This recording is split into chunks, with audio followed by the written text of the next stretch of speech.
All right, Islam, and welcome to Moor Heritage and History School. This is Anita L., and I trust everyone is having a wonderful evening. Finally, the sun came out, so we got to experience some wonderful hot rays. And now, it's back to business.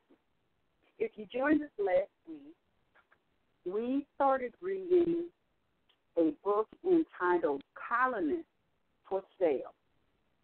And it's written by Clifford Lindsey Alderman.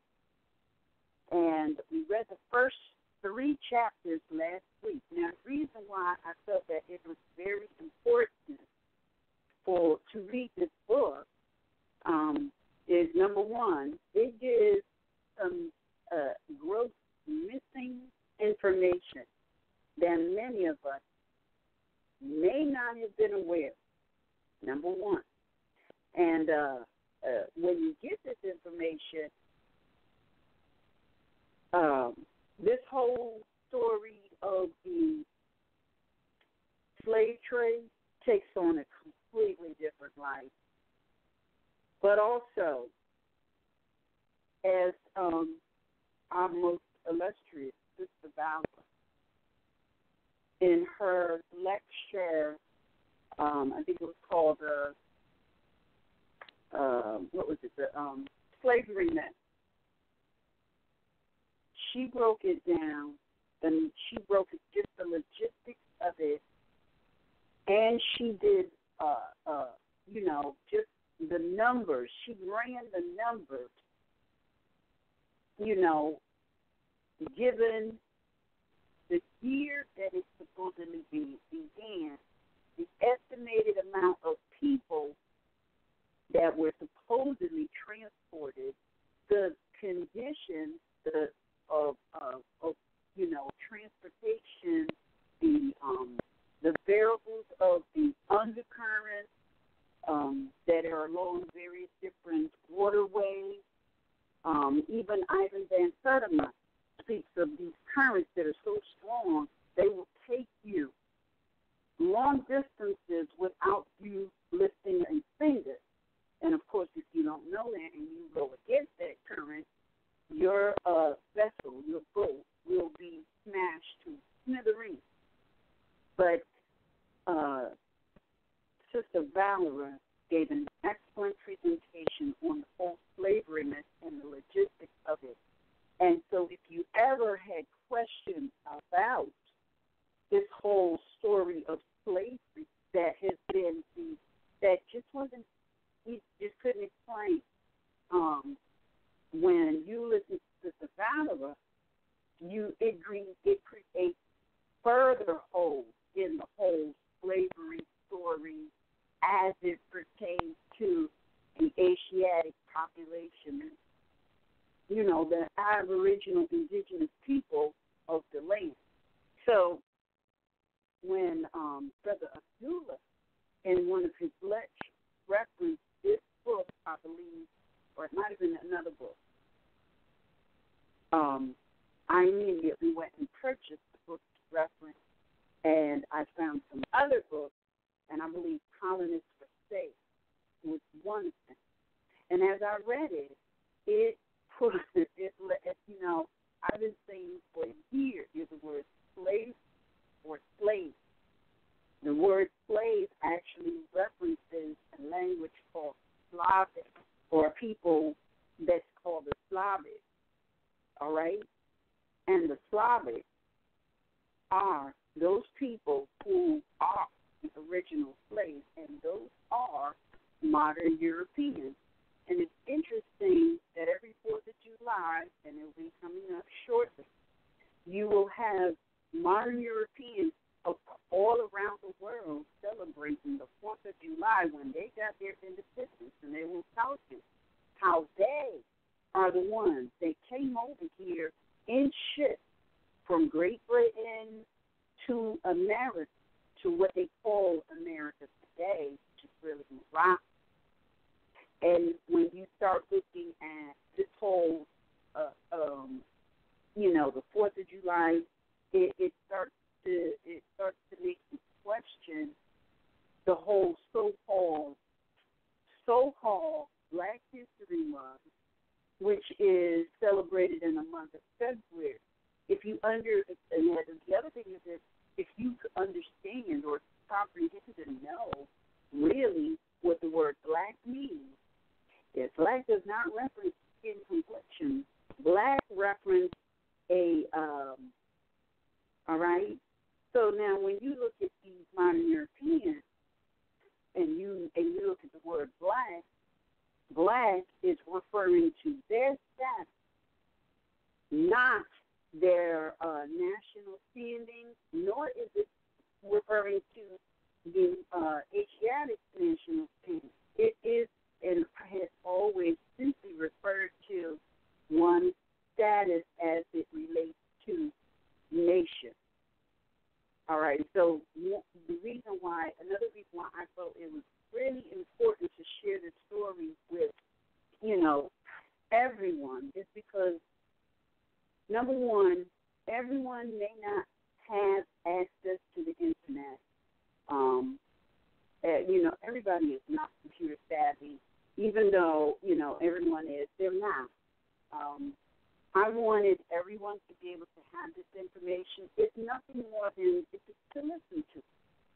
And then form your own opinions, because when you listen to this is a historical account. This is not a story.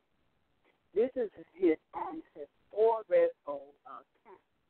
So we did the first 3 chapters last Wednesday. I'm going to try to do maybe 4 chapters today. We'll see how far I can get, and then we'll let you know if I'm gonna be able to continue next Wednesday, which is the first Wednesday of the new month. All right, so sit back. And this is what we're gonna do. What I'm gonna do is I'm going to read 750. So I'm going to read through 750. Hopefully I can get through 4 chapters. And I'm going to read all the way up to 9 o'clock. And then I'm going to open up the phone line to everyone who would like to participate in a discussion regarding what was read. You might, I've been telling everyone for some time now to research the municipal corporations that are near you. You are not in a municipal corporation. You are not in a territory. You are not in a state. As this book pointed out in the first 3 chapters, Virginia was a company, and guess what? Virginia is still a company. It's not a landmass. So you were never in Virginia.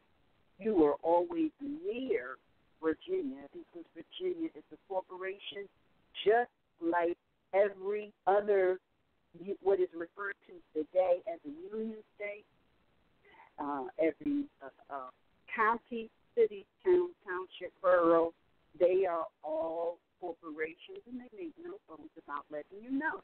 They are a municipal corporation. They've never hidden this from you. So, what I'm going to do is I'm going to read up until 9 o'clock. Please listen. You're going to, and you're going to get a lot of thoughts regarding what you hear. Please take out pencil and paper. Jot your thoughts down, because I'm telling you, I experience this all the time. You have a thought, you think you're going to remember it, and you don't write it down, and then when you're ready to express it, it evaporates. Now you got to spend time trying to grasp it back. So I'm having way too many thoughts, so much so that I can't remember them. So I have to write them down, because I want to remember them so that I can participate in discussions that I might be around or involved in. So Take out your pens and your pencils and your paper. And if you are inclined to jot down a note or question or comment, please do so. Listen, and in about 9 o'clock, I'm going to open up the phone lines. I'm going to unmute everyone who would like to participate in the discussion, and we're going to talk about this interesting piece of information that has been available for some time, but absolutely not taught in these institutions they call school. All right? So we start with Chapter 4, where we left off, and it is entitled Servant Snatching in Ireland and Scotland.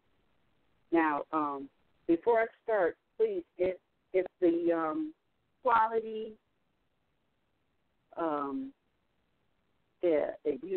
is not good, or somebody please text me and let me know.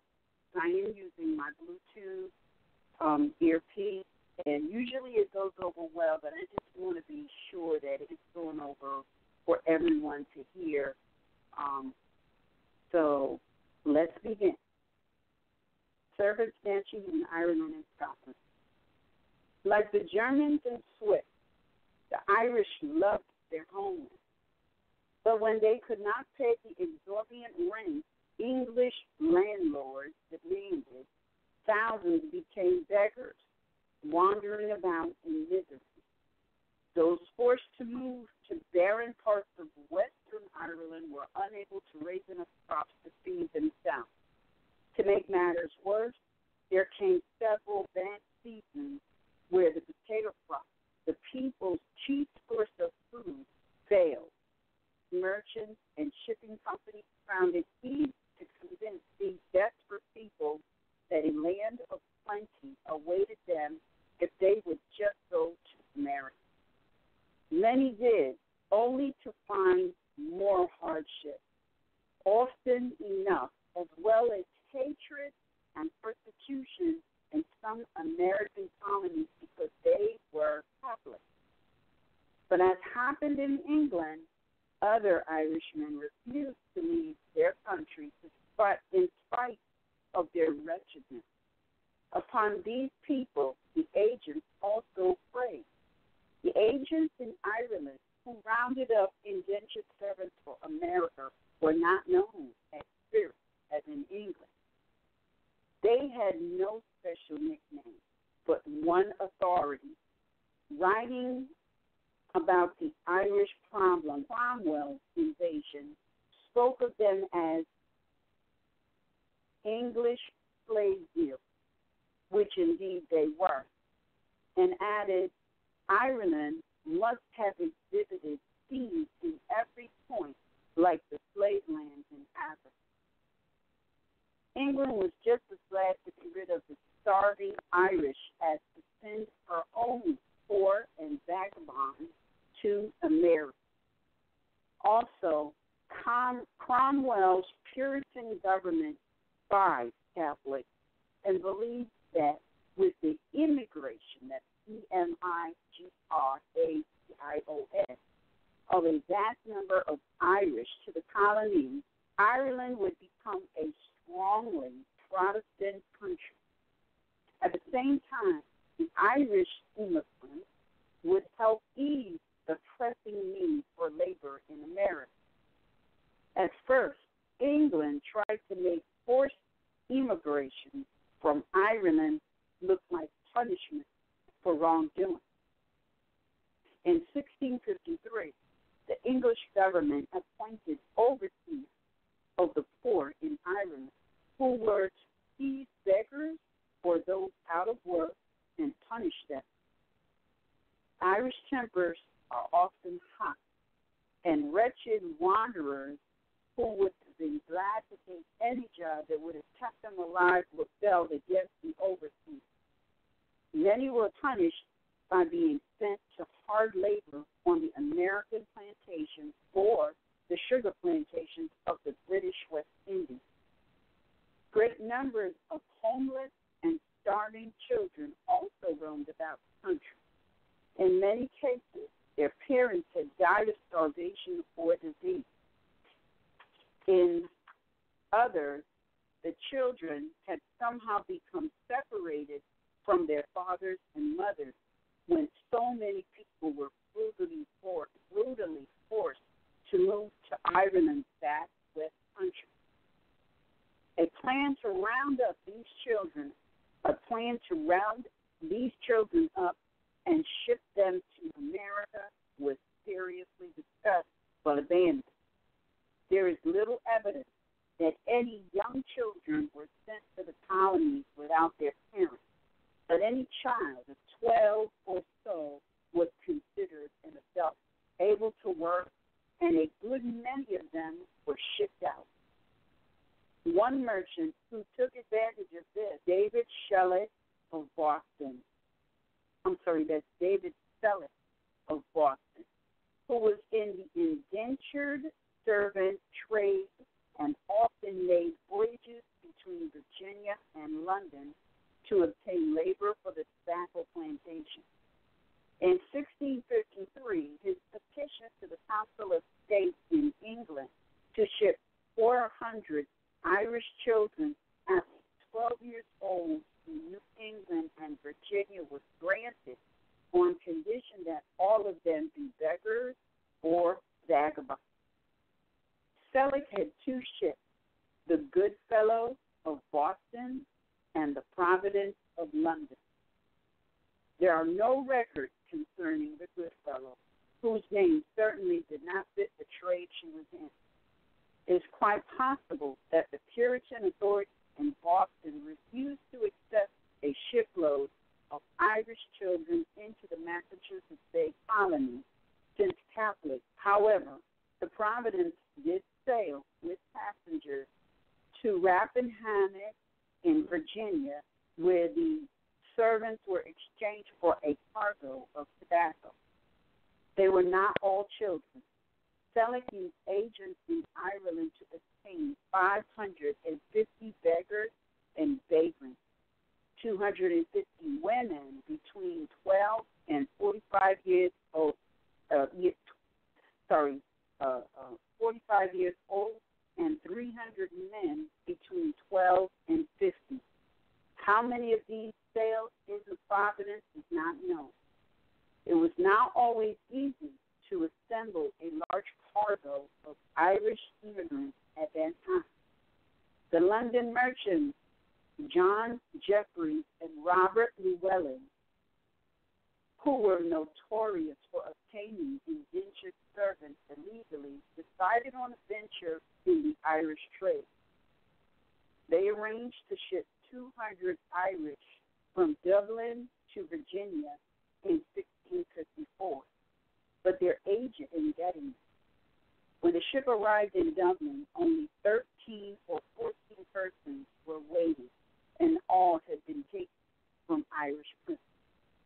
According to the evidence, the two merchants then got a Dublin agent to organize a gang of ruffians who rode the streets, seizing likely-looking laborers and hustling them all aboard the ship. English merchants often paid no attention to the rules and regulations of the English Council of State. Once they had obtained a license for a voyage, many Irish immigrants were given no indentures before they sailed, so the vessel's captain could sell them to planters for a longer term of service than indentures issued in Ireland would have allowed. In Ireland, kidnapping did take place, as the records show. Of those instances well supported by evidence, one is reminiscent of the fairy tales in which there is a wicked stepmother or close relative. In this case, in the story, it's a sad one. James Annesley was the son and heir of the Earl of Anglesey, Lord Alpham. James's father and mother died while he was still a small boy, and he went to Dublin to live with his uncle.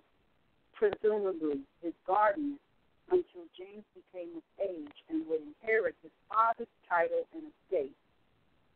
Since the uncle was next in line to inherit after James and was an unscrupulous man, he determined to get rid of the boy and seize the title and property for himself. The uncle arranged to have James Annesley kidnapped and shipped to America in about 1728. The vessel put in at Philadelphia, where the boy was sold as an indentured servant. In vain, James tried to convince the authorities he was of noble lineage and had been sent to Pennsylvania unlawfully. They decided he had made up the story to avoid servitude. The man who brought him lived about 40 miles from Philadelphia in the spread-out Pennsylvania Dutch country. Whether his master treated James kindly is not known, but the boy was so desperate in his resolve to get back to Britain and confront his false uncle that he ran away. Older and more clever runaway, however, he was caught, and his term of servitude extended as a punishment. James Annesley served 12 years as an indentured servant. Then, miraculously, some men arrived at the plantation who knew the story of the boy's disappearance from Ireland. Their evidence was so strong that James was sent to Philadelphia, where he was befriended by an influential man, Robert Ellis. Ellis was a personal friend of Vice Admiral Edward Vernon, in command of a British fleet then in the West Indies. James appeared to have been sent to the island from which Admiral Vernon brought him to England. James's uncle appears to have been enjoying his ill-gotten title and property, and he must have been stunned to learn that his nephew was alive, well, in England, and ready to fight for his rights. First, James Annesley, was the rightful heir of Anglesey, wrote a book, partly his own story and partly fiction. It aroused tremendous public interest. But since James did not make enough money for it to bring a suit against his uncle, friends swarmed to his aid. The trial left the judge and jury sitting 10 hours a day. The uncle tried to show that James was an illegitimate son, but he failed to convince the jury, which brought in a verdict for James in an hour. He still did not get his title and estate, however, for the uncle appealed the case to a higher court. James's friends could no longer aid him financially. Nearly 20 years passed while he tried frantically to raise money. At last, public opinion was again aroused to a point where donations were flooding in. But before he could renew his suit, James Annesley died in 1760, still without his title and estate. Wow, that sounds like almost like 12 years a slave, but with a sad ending and no resolution. So let's continue. Although the indentured servant system had waned by the time of the American Revolution, especially because of the growth of black slavery in the southern American colonies, Irish immigration into America continued. By the middle of the 19th century, about 1 million Irish had come to New York, many in the earlier years as indentured servants. Ireland sent more indentured servants to America than any other English-speaking country.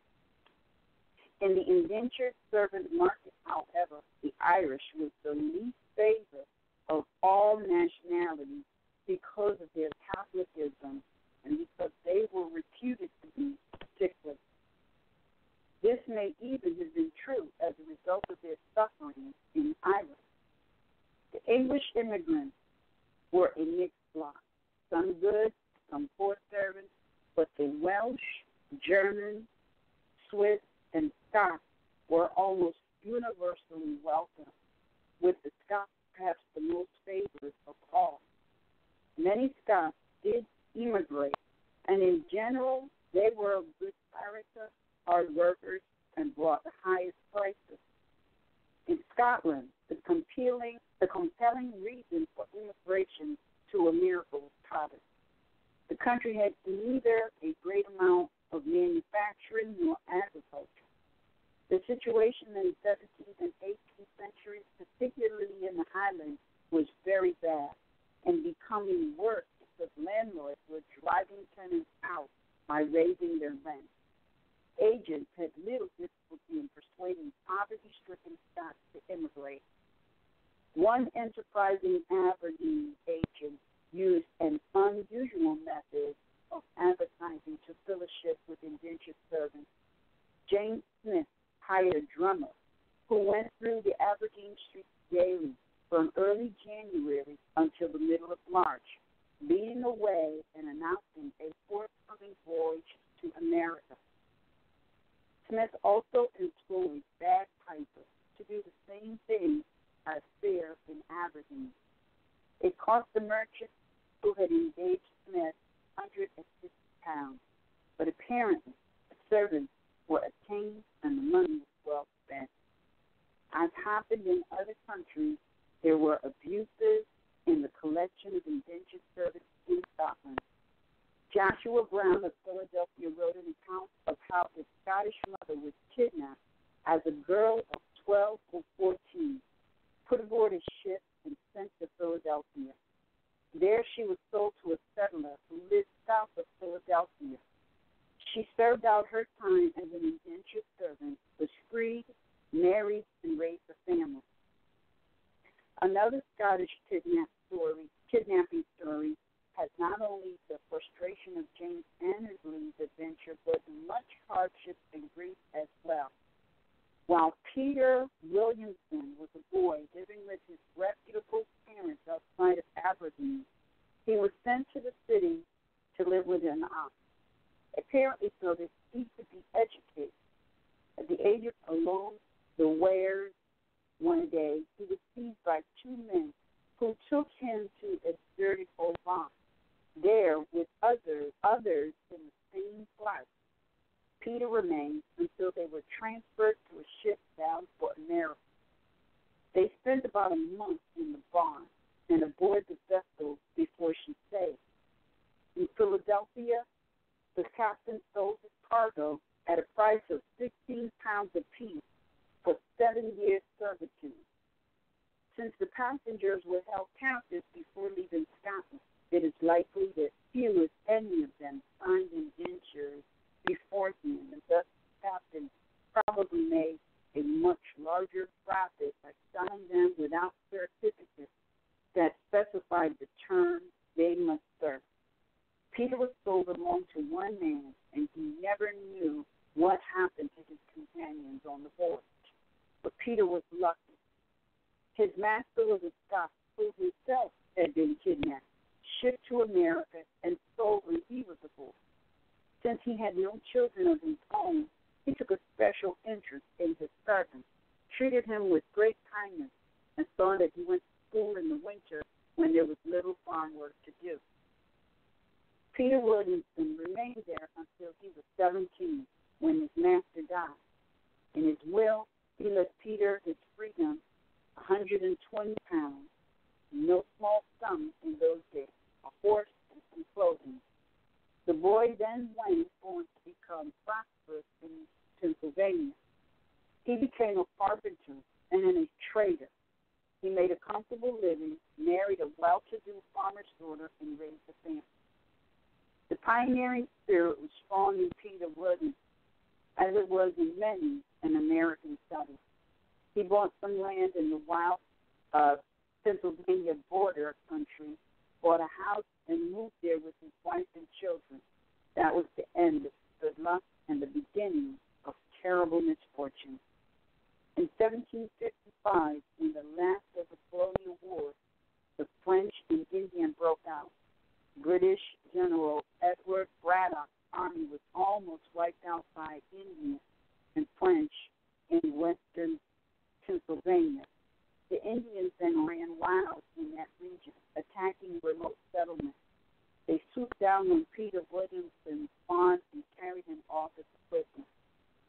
2 years' captivity, Peter escaped and made his way back to Scotland in his heartbreak, for the Indians had murdered all of his family. With this gruesome discovery, Peter had had enough of America. Sadly, he went back to Scotland. Bent on revenge for his kidnapping, Peter, like James Annesley, wrote a book about his adventures. The magistrate of Aberdeen were enraged. They prosecuted him for writing an untrue book and circulated a report that the story was a lie. They fined him 40 shillings and ordered the objectionable book torn out and burned. They also ordered that he sign a proclamation to be published in the newspaper admitting he had lied and banished him from Aberdeen. Peter Williamson refused to sign the document, and there is no evidence that he paid the fine. Instead, he published a new edition of his book, including a description of the magistrate's justice, and sued them for damages. In 1761, he got a judgment for £100, along with the money he had spent for his trial. He also sued the ship owners who had hired his kidnapper. He won £200 in cost, but was not satisfied and brought another suit against the ship owner. However, this time he lost. These instances of kidnapping are among the few in which there is conclusive evidence. As in England, Germany, and Switzerland, most of the indentured servants from Ireland and Scotland immigrated because going to America seemed to be the only way to escape poverty and persecution. That concludes Chapter 4. All right, and we are going to begin Chapter 5.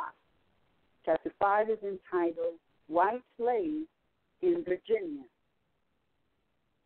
In America, the indentured servant system originated, as already described, in the first of the colonies, Virginia. Even though at the beginning no indentures were signed and immigrants from England received free passage across the Atlantic, they had to work 7 years without pay. The actual indentured servant system followed soon afterwards. The promises made by the Virginia or London companies outdid those of all other promoters of the immigration to America. Unfortunately, those who responded to the invitation later found out how hollow the promises were. When Lord Thomas Delaware, or Delaware, that's spelled D-E space L capital L-A space capital W-A-R-R. So now we know where the name Delaware comes from, was appointed governor of Virginia in 1610.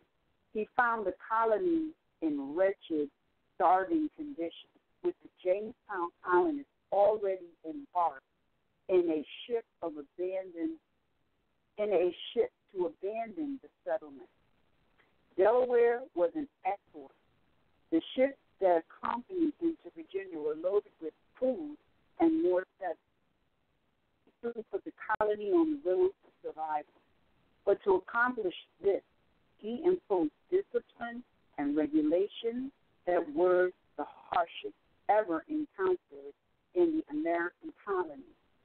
He organized the settlement into a labor force under commanders and overseers in which the so-called servants were little better off than convicts. In the following years, his successor, Sir Thomas Dale, made life even more miserable for them. Dale put the colonists under martial law. They were organized in companies and squads under officers and marched to and from work in the fields and forests. The smallest violation of discipline was punished with ferocious severity. Those charged with idling at their work were put at the harshest labor for them for from 1 to 3 years. other small offenses, they could be made to work in iron for a year or more. Many were whipped, calamante, a whip made of 9 strands of rope or leather knotted at the end. There were reports that planters hanged, shot, or burned serious offenders alive, even breaking them on the wheel, a horrible execution in which the victim had all the bones in his limbs broken by a man with a heavy iron bar and was then left lashed to a wheel to die slowly. However, there is little well-established evidence that the most frightful of these punishments was actually used. To make their miseries worse, many servants died of illness because they were unused to the hot summer climate of Virginia's tidewater country, the low-lying eastern region of the colony where most of the tobacco plantations then were. Malaria especially killed large numbers. A few were able to escape by hiding aboard ships bound for England, although this was prohibited. Samuel Argyle, who served as governor from 1617 to 1619, was not much better than dead. The servants were still supposed to be freemen at that time, but for violation of Argyle's regulations, one could sentence to slavery for 3 years, while even being absent from church was punished with a year's slavery. Such rule of people supposed to be free could not go on. Word of conditions in Virginia was bound to get back to England in spite of the authorities' vigilance in seizing and destroying letters that told the truth, and fewer Englishmen immigrated to Virginia. Moreover, those who spent the 7 years of labor on the plantations discovered that the Virginia Company's attractive promises were not worth much. Their agreement had been that each servant who completed the 7 years would receive land, probably 100 acres, that even men, children who were able to work would receive the same amount of land, and that all would share in the Virginia Company's profit.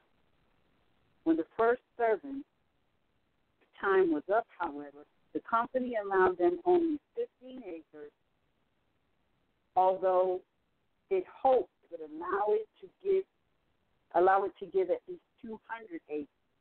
As for the company's profit, the colonists discovered that they must buy shares in the company at £12, 10 shillings each, or get nothing. There were violations of the agreements for labor service, too.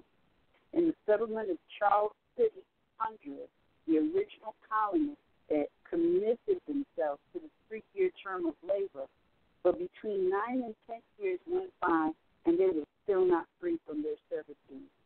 They demanded full freedom from Governor George Yardley, and he granted it.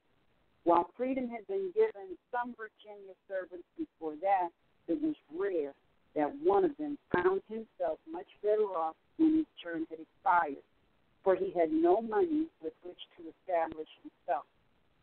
Governor Yardley served from 1616 to 1617, and again from 1619 to 1621. He was a humane man who made a great change in the servant's condition.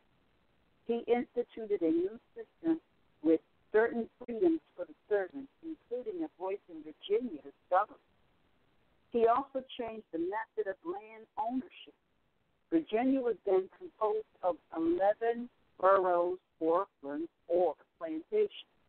Yardley set aside tracts of land in each borough for colonists who had earned the right to land of their own, and called for an election of 2 representatives from each borough for an assembly to make laws governing the colony. After that, immigration from England to Virginia increased rapidly. Agriculture and industry expanded, and around 1624, the servants began to sign formal indentures. The indentured servant system made it easier to obtain the immigrants so badly needed to raise the tobacco that had become Virginia's chief source of revenue.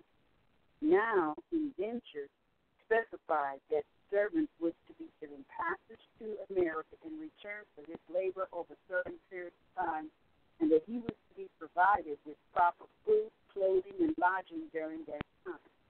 As for whatever reward the indentured servant was to receive at the end of his term in addition to freedom, many indentures now stated that he would be compensated according to the custom of the country. According to the custom of the country, the trap in which many indentured servants were snared.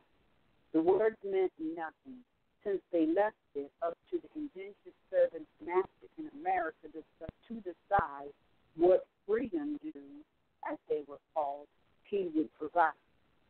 Some masters were generous and would give a free indentured servant a piece of land, food, usually Indian corn, sometimes tobacco that was as good as money, a complete set of new clothing, and some implements that would enable him to start his own little farm, marry, raise a family, and prosper. The stingy masters, or those dissatisfied with a servant, could give nothing at all if they wished. A great many indentured servants found themselves no better prospect at the end of their term than living out their lives as hired men on some farm or plantation. Wise immigrants from abroad saw to it that the freedom dues were listed in their indentures before they signed them. Even worse off, usually, were those who came to America without signing a written indenture. The agent in Britain simply made a verbal agreement with the prospective servant, and this, of course, was worth nothing when the man or woman reached America. Such immigrants were often sold for a longer term than if they had signed indentures before leaving, since they were at the mercy of the ship captain or whoever sold them in America. But in time, laws were enacted setting limits on the term a man, woman, or child should serve. In the earlier years of the indentured servant system, large numbers of English paupers, vagabonds, beggars, and rogues obtained by the Spirit were shipped to Virginia to labor under the blazing sun in the tobacco field. Immigrants who were skilled in trades were also in demand, and Thomas Jefferson wrote that who could handle a pen rarely made as much as an artisan in Virginia. Yet the field labor was needed so bad that under the indentured servant system, many a tailor, shoemaker, or weaver was forced into the tobacco field. A large number of convicts were shipped to Virginia as well, many of them political prisoners. Uneasy lies, the head that wears a crown, wrote Shakespeare, and for centuries this was true in Europe. Conspiracies, big and small, were always festering in England. Noblemen convinced of high treason and the privilege of having their heads chopped off. Untitled plotters found guilty were hanged. But many political prisoners languished in prison in the Tower of London when it was suspected, but not proved, that they were scheming to topple a king or queen from the throne. A convenient way to get rid of them was to ship them to America, usually to slaves on a Virginia or Maryland tobacco plantation. Prisoners of war were also shipped out. In 1650, Cromwell, having subdued Ireland, decided to invade and conquer Scotland. While Cromwell was busy in Scotland, the rightful heir to the British throne, Charles II, seized the opportunity to come out of exile in continental Europe and invade England, supported partly by a Scottish army. But Cromwell, having smashed another such army in Scotland, marched south, met Charles at the Battle of Worcester, crushed the invasion, forced Charles to flee back to France, and took many Scottish prisoners. He shipped 110 of them to Virginia. They made good workers and later free citizens. In 1685, when Catholic James II was on the throne, his illegitimate son, the Duke of Monmouth, raised a Protestant army in the hope of overthrowing his father and becoming king. John Churchill, ancestor of the famous Winston Churchill, led a royal army against Monmouth's troops and beat them soundly. A number of the rebel prisoners were also sent to Virginia. Some political prisoners shipped to America were as troublesome to Virginia's English government as they had been in England. In Gloucester County in 1663, a group of them were suspected of plotting a rebellion to regain their freedom. As so often happens, one of the plotters turned traitor and exposed the scheme to the authorities, who put an end to it. The traitor was rewarded with freedom and 5,000 pounds of tobacco, and the indignant planters complained to the government in England against sending any more political prisoners to Virginia. The London government would have liked to continue, but by 1671 it decided to stop. In fact, jailbirds, as they were called, of any kind, were unpopular in all the colonies. Led by Virginia, the others also began to search incoming ships to seize convicts and send them back to England. Convicts were hated, but the life of many innocent indentured servants was not a happy one either. Their lodgings, huts, or cabins built by themselves were not very comfortable, and in the early years of the system, they were fed mostly loblolly, a sort of thick glue made from Indian corn, although later the food was better. Work in the tobacco fields was hard, and those not used to manual labor suffered the most. All had trouble working under the hot summer sun since they were not used to Virginia's climate. Many overseers were cruel. In most colonies, women did not work in fields. But until the year 1662 in Virginia, where labor was so badly needed to plant, cultivate, and harvest tobacco, women sometimes had to take their place in the field alongside the men. There are records of women indentured servants in Virginia appearing in court to promise they would serve extra terms in order to be relieved of the field work. At first, the servants were not allowed to vote or engage in trade, and they had little chance to bring grievances before a court. They could not marry without the consent of their master. The penalty being extra year servitude. In 1662, a minister who married such a couple was fined 10,000 pounds of tobacco, representing a large sum of money. Even a free person who married an indentured servant was punished by having to work a year without wages. Later, however, Virginia changed conditions greatly for its indentured servants. They were allowed to vote, provided they paid a poll tax for the support of the government and the money known as tithes for the support of the church. To earn money for these expenditures, they were allowed to trade, except with the Indians, and to own land. Animals they trapped, especially beaver and articles fashioned of wood in their spare time, could provide servants with a small income. They could bring complaints against their masters before the Virginia court, and in most cases receive fair treatment. For example, if an indentured servant did not get enough food or clothing, the court might order him to be taken away from his master for a time. The number of cases in Virginia showed that it was possible for an indentured servant to obtain justice in the court. A woman servant, she had been sold for a term of 7 years because her indenture, which called for only 4 years of servitude, had been destroyed. She produced 3 witnesses who had seen the papers, and the Virginia court ordered her set free, the 4 years having been completed. Again, in 1689, 2 servants went to court and charged that the indentures they had signed before leaving England had been stolen from their huts when their terms were completed. The master refused to set them free and give them their freedom due. The court believed the 2 and freed them. Black indentured servants were rare, but there is a record of one in 1691 who claimed he had been unfairly treated. It is to the credit of the Virginia court, which heard his evidence, that it decided in his favor, since it was long after black slavery had begun in the colonies and African slaves had no rights at all.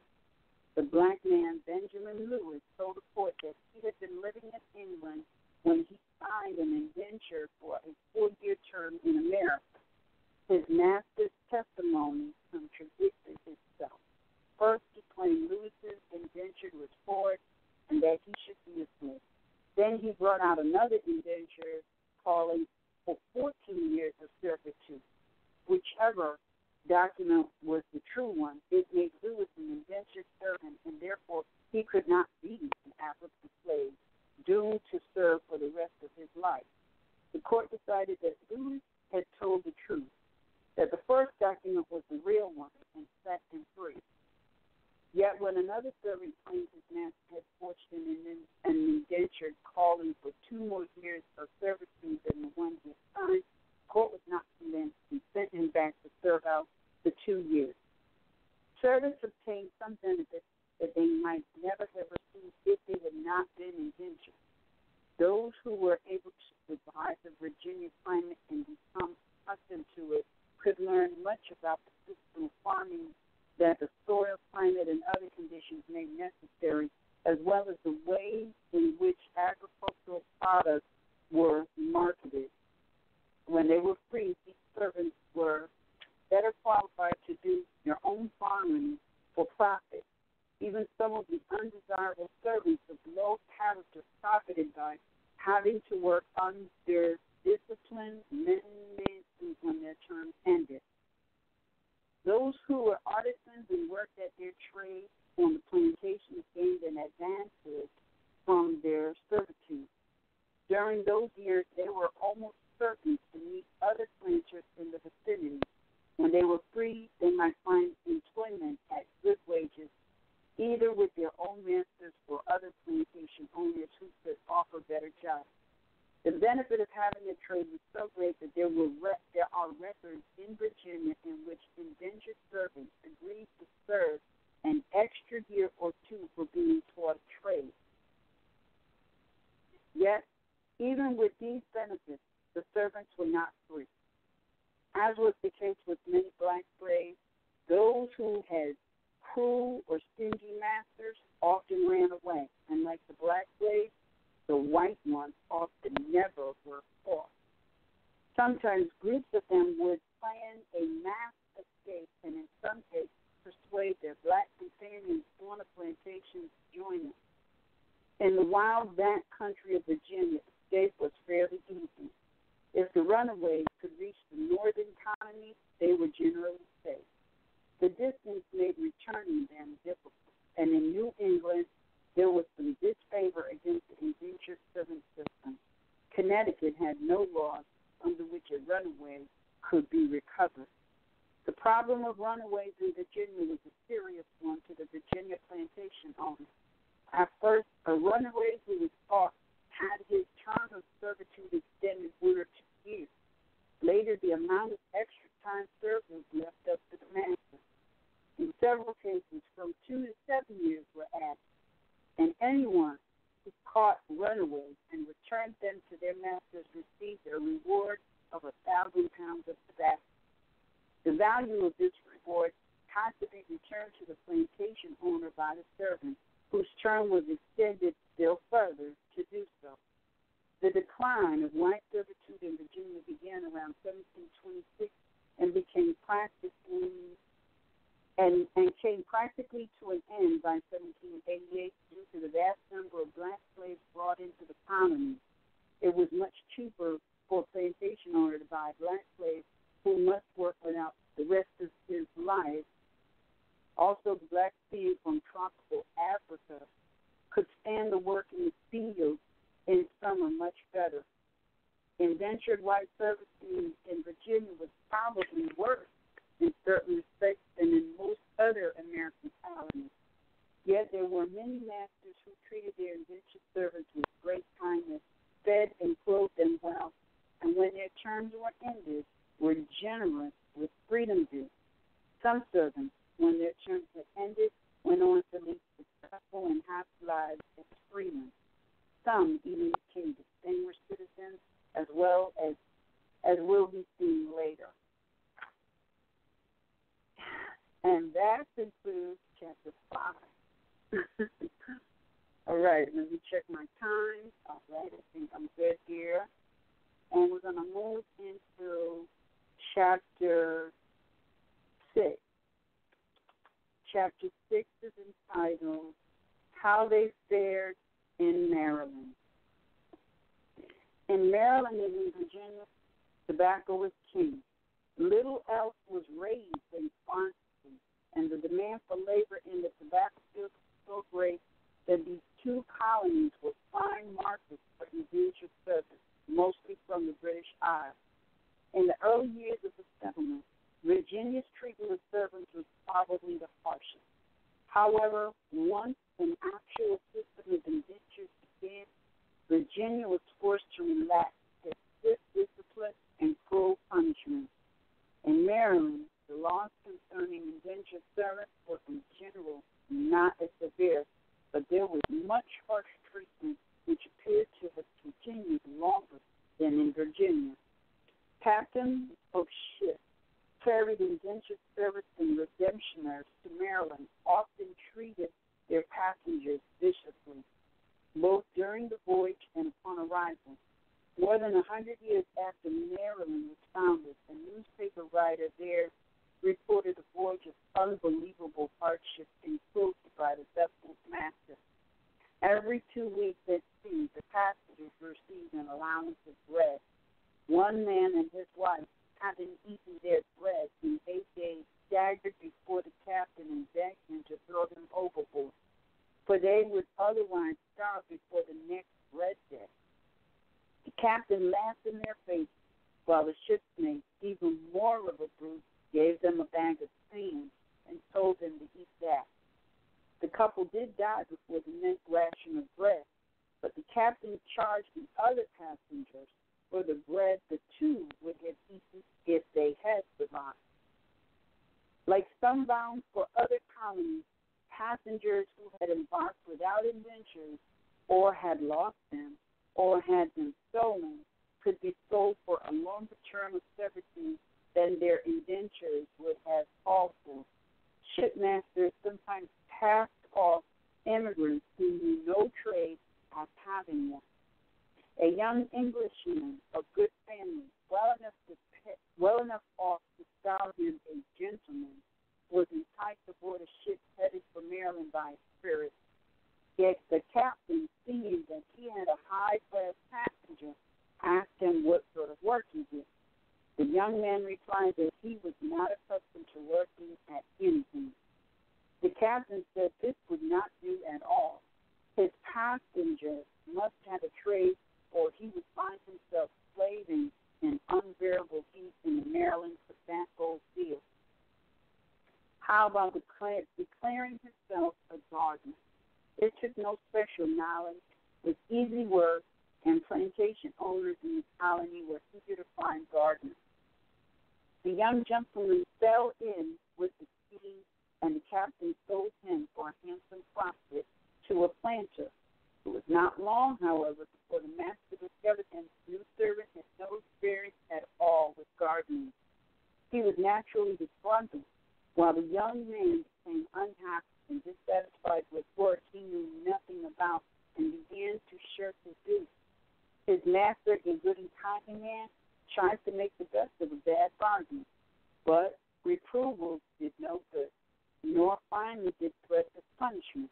At last, the master gave up and had his worthless gardener sentenced to the iron mine that supplied the colony's forges and mills. With the prospect of grueling labor looming ahead, the young man humbly asked his master's forgiveness. The kind-hearted planter not only forgave him, but obtained a berth for him on a steward aboard a ship bound for England. Some time passed. Then one day, the planter received a letter from his former gardener, who poured out his gratitude and enclosed a sum of money much larger than what the master had paid for him. The planter was delighted, but decided he could not keep the money and sent it back. The young man promptly returned it. The gratified planter then turned the money over to charity. Here was one instance of a Maryland planter who went beyond all bounds to help an unfortunate indentured servant. Many were not so lucky. Even though Maryland eventually passed laws giving indentured servants the right to bring complaints of ill treatment to court, some masters got away with brutal and inhumane usage. William Idis, who was the English surveyor of customs in Annapolis in 1770 and wrote letters home telling of conditions in Maryland, said that indentured servants in the colonies groaned beneath a worse than Egyptian bondage. It is a fact that suicide among them was fairly common. In 1756, a Maryland indentured servant became so despondent over the treatment he was receiving that he ran away with an Indian slave also kept by his master. Eventually, they went to an Indian village in the back country. The master learned where they were and sent a man to bring them back. Presumably, the other Indians were ready to help the runaways. For the two sent word back that they would rather live as pagans, as the Indians were called by the whites, than to return starved and have their brains beat out. Servants who took their complaints to court sometimes got little or no satisfaction. One especially unjust court decision was in the case of Sarah Taylor, a maidservant on the plantation of Captain Thomas Broadknopp in Kent County, Maryland. Since Captain Broadknopp was a justice of the peace, he felt safe from punishment for brutality to his servants. It was known that when he was drunk, he often beat his white servant with tobacco salt. In Sarah Taylor's case, he used a rope. She ran away. A planter who had no use for Broadknopp's brutal ways gave her refuge. The captain had him summoned into court for harboring a runaway, always a serious offense in the colony. The judges made the kindly planter ask Captain Broadknopp's forgiveness in open court and promised never to do such a thing again. As for Sarah, one of the justices washed her wit, but the others decided the lashes she had already received were punishment enough, provided she got down on her knees and asked forgiveness of Captain Broadknopp and his wife, who was as cruel as evil. Broadknopp was enraged at the lenient punishment given Sarah and her planter benefactor. The captain and Mrs. Broadknopp became more brutal than ever, whipping and showering on Sarah for no reason. At last, the wretched girl ran away again and hid in the woods until almost starved. She crept before the county commissioners to ask justice. She describes how while working in the kitchen, she was suddenly set upon by Broadknopp and his wife. While Miss Broadknopp held her down, the captain belabeled her with a rope's end. She showed the commissioner the 21 livid welts on her back and arms. She also brought in a witness who told how one morning Captain Broadknopp seized a three-legged stool and hit Sarah over the head with it. The commissioners ordered her set free. Captain Broadneck, infuriated and losing an indentured servant, used his influence to bring the case to the attention of the governor, who appointed two men to decide it. They were of a different stance from the fair-minded commissioners. Since Sarah Taylor actually worked for Mrs. Broadneck, these two judges ordered each of the commissioners who had first heard the case to pay the captain's wife 220 pounds of tobacco. But at least Sarah was free, though what happened to her afterwards is not known. Other Maryland justices did deal out severe punishments in that case. Jeffrey Hagman, an indentured servant belonging to Joseph Fincher, was found dead. Fincher was known for brutality and was charged with murder for whipping the man to death. After a great deal of evidence for and against Fincher, he was found guilty and hanged. Another brutal master also paid for murdering a boy, Henry Googe, who was indentured to him. Googe's naked body was found floating in a mill pond near Newtown, where his master James Dandy lived. The body was covered with black and blue marks, and Dandy, too, was charged with whipping his indentured servants to death, convicted, and hanged.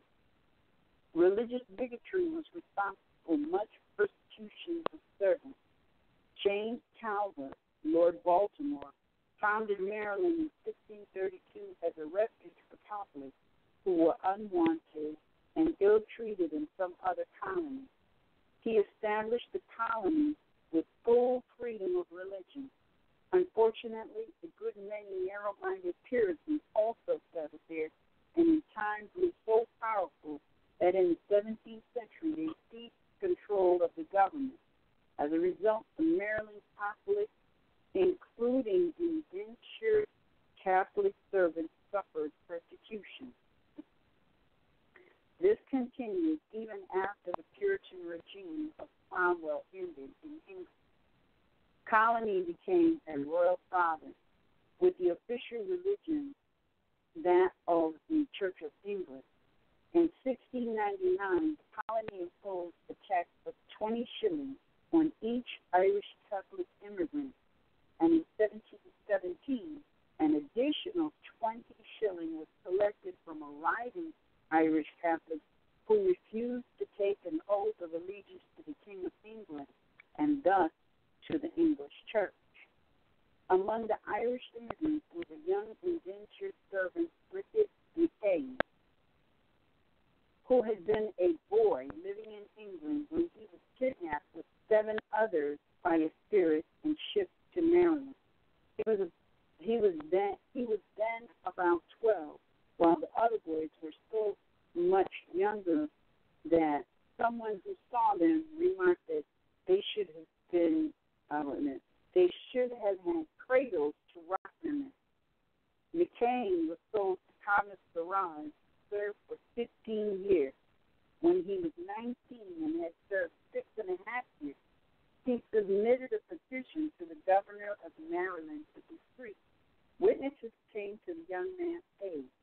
One testified that when the boys had been sold, the ship's captain had threatened them with a whipping unless they signed indentures served 15 years. Another said the boys had signed, but all were too young to know what they were doing. The provincial court decided that the king should be free when he was 21, after serving 9 years, a doubtful sort of justice to him. A pitiful case in which justice was finally done was that of John Moor. He also must have been kidnapped or lured by a spirit in England, but he was only 9 or 10 when he arrived in America. Since he had no indenture, he agreed to serve Arthur Turner of Charles County until he was 21. Turner did not appreciate the bargain he had obtained, for he mistreated the boy shamefully. John Ward was nearly 21 when the county commissioners, hearing of his ill treatment, hauled Turner into court to explain. They brought the young man in too, and he stood before the commissioners in wrath. almost, his legs were bare, and on one was what was described in the records as a most rotten, stinking, filthy ulcer. The commissioner set him free, but the record does not show that the brute Turner was punished otherwise. Moor's term of servitude, like those of many others, came to Maryland without indentures, was especially long, and usual terms varied over the years. In 1639, Maryland required that all male servants over 18 should serve for 4 years, which was fair enough, but those under 18 had to serve until they were 24, a grossly unfair term, since it meant that the boy of 12, for example, must remain a slave for 12 years.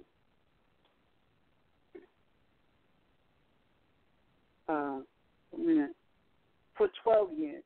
Maid servants were better treated. If they were over 12, they served 4 years, and under 12 for 7.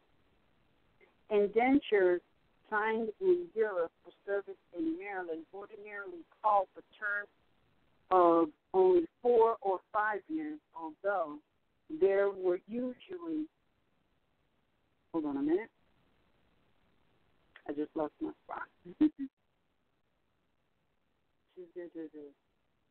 Especially, let's see, hold on. Although there were the usual violations by unscrupulous masters kept their servants beyond their term, especially because of the custom of the country tract in many indentures. A law of 1640 in Maryland required that when an indentured servant's term was up, the master must provide freedom dues of 1 new suit of broadcloth or shirt, 1 new shirt, 1 pair of new shoes and stockings, and a mammoth cap, much worn in Maryland and Virginia in colonial days, made of wool with a brim and a tassel peak top that hung to one side. Also to be furnished were 2 hoes, an axe, 3 barrels of corn, and 50 acres of land.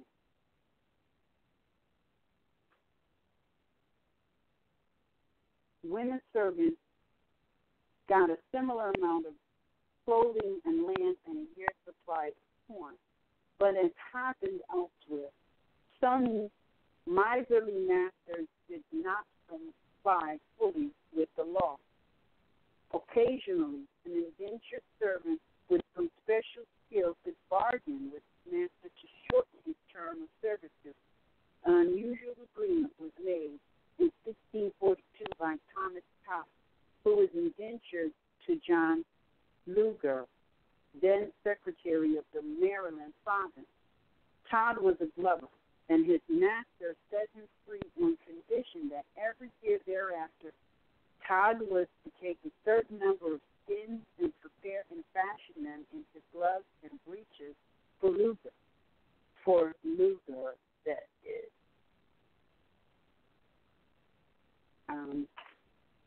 As in other colonies, Maryland indentured servants had few rights in the early years. They could not vote, were forbidden to marry without consent of their masters, could not leave their houses or sell any goods or property without this consent, or sell their indentures to someone else if they were dissatisfied. As time went on, these laws were relaxed to some extent.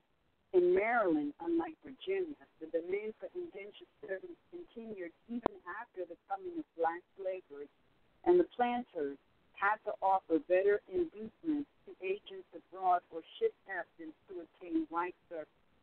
In 1672, the average price for a redemptioner who had not been indentured before leaving home and was unable to pay his passage money was 10 pounds. By 1770, it had risen to 30 pounds, even though the average cost of his passage was then never over 13 pounds and sometimes as low as 50.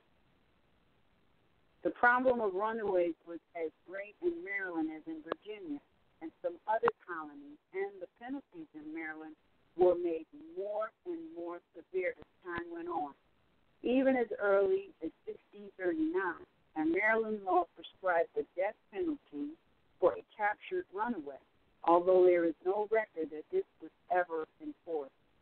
However, many masters gave their returned runaway servants terrible whipping, and a runaway who was caught generally served 10 extra days for each day of after. By the 18th century, however, this was reduced to 5 days.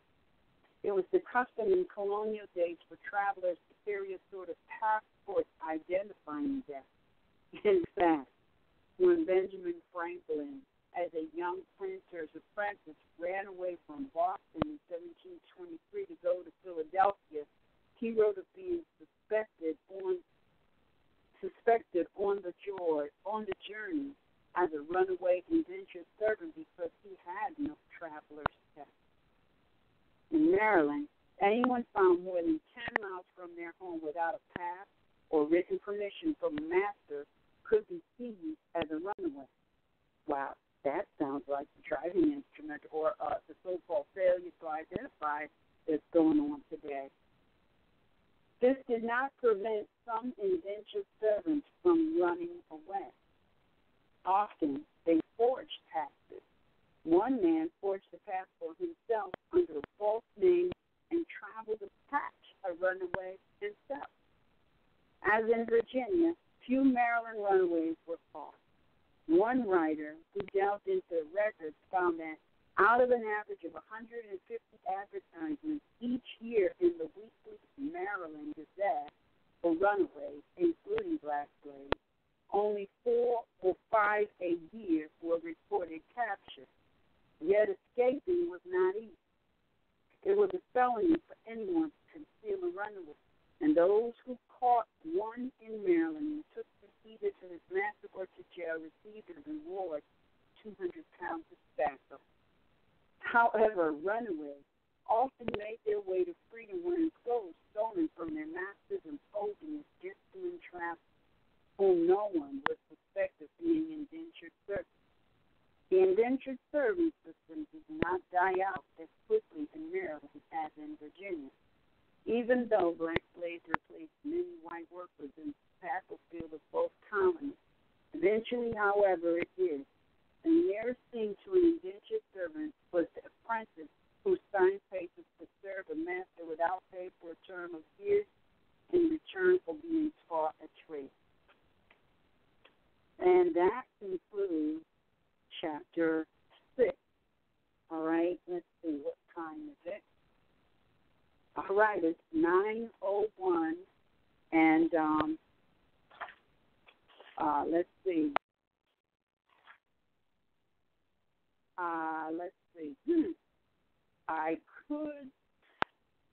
I'm gonna stop here because I can probably, depending on what we're gonna do next week, I can cover some more chapters next week. So, interesting information. And the more I'm reading this book, I have read so many of these books, but I'm thinking that the one I really wanted to read, that is not the one I'm reading now. So, but anyway, what I want to do now is for anyone who would like to,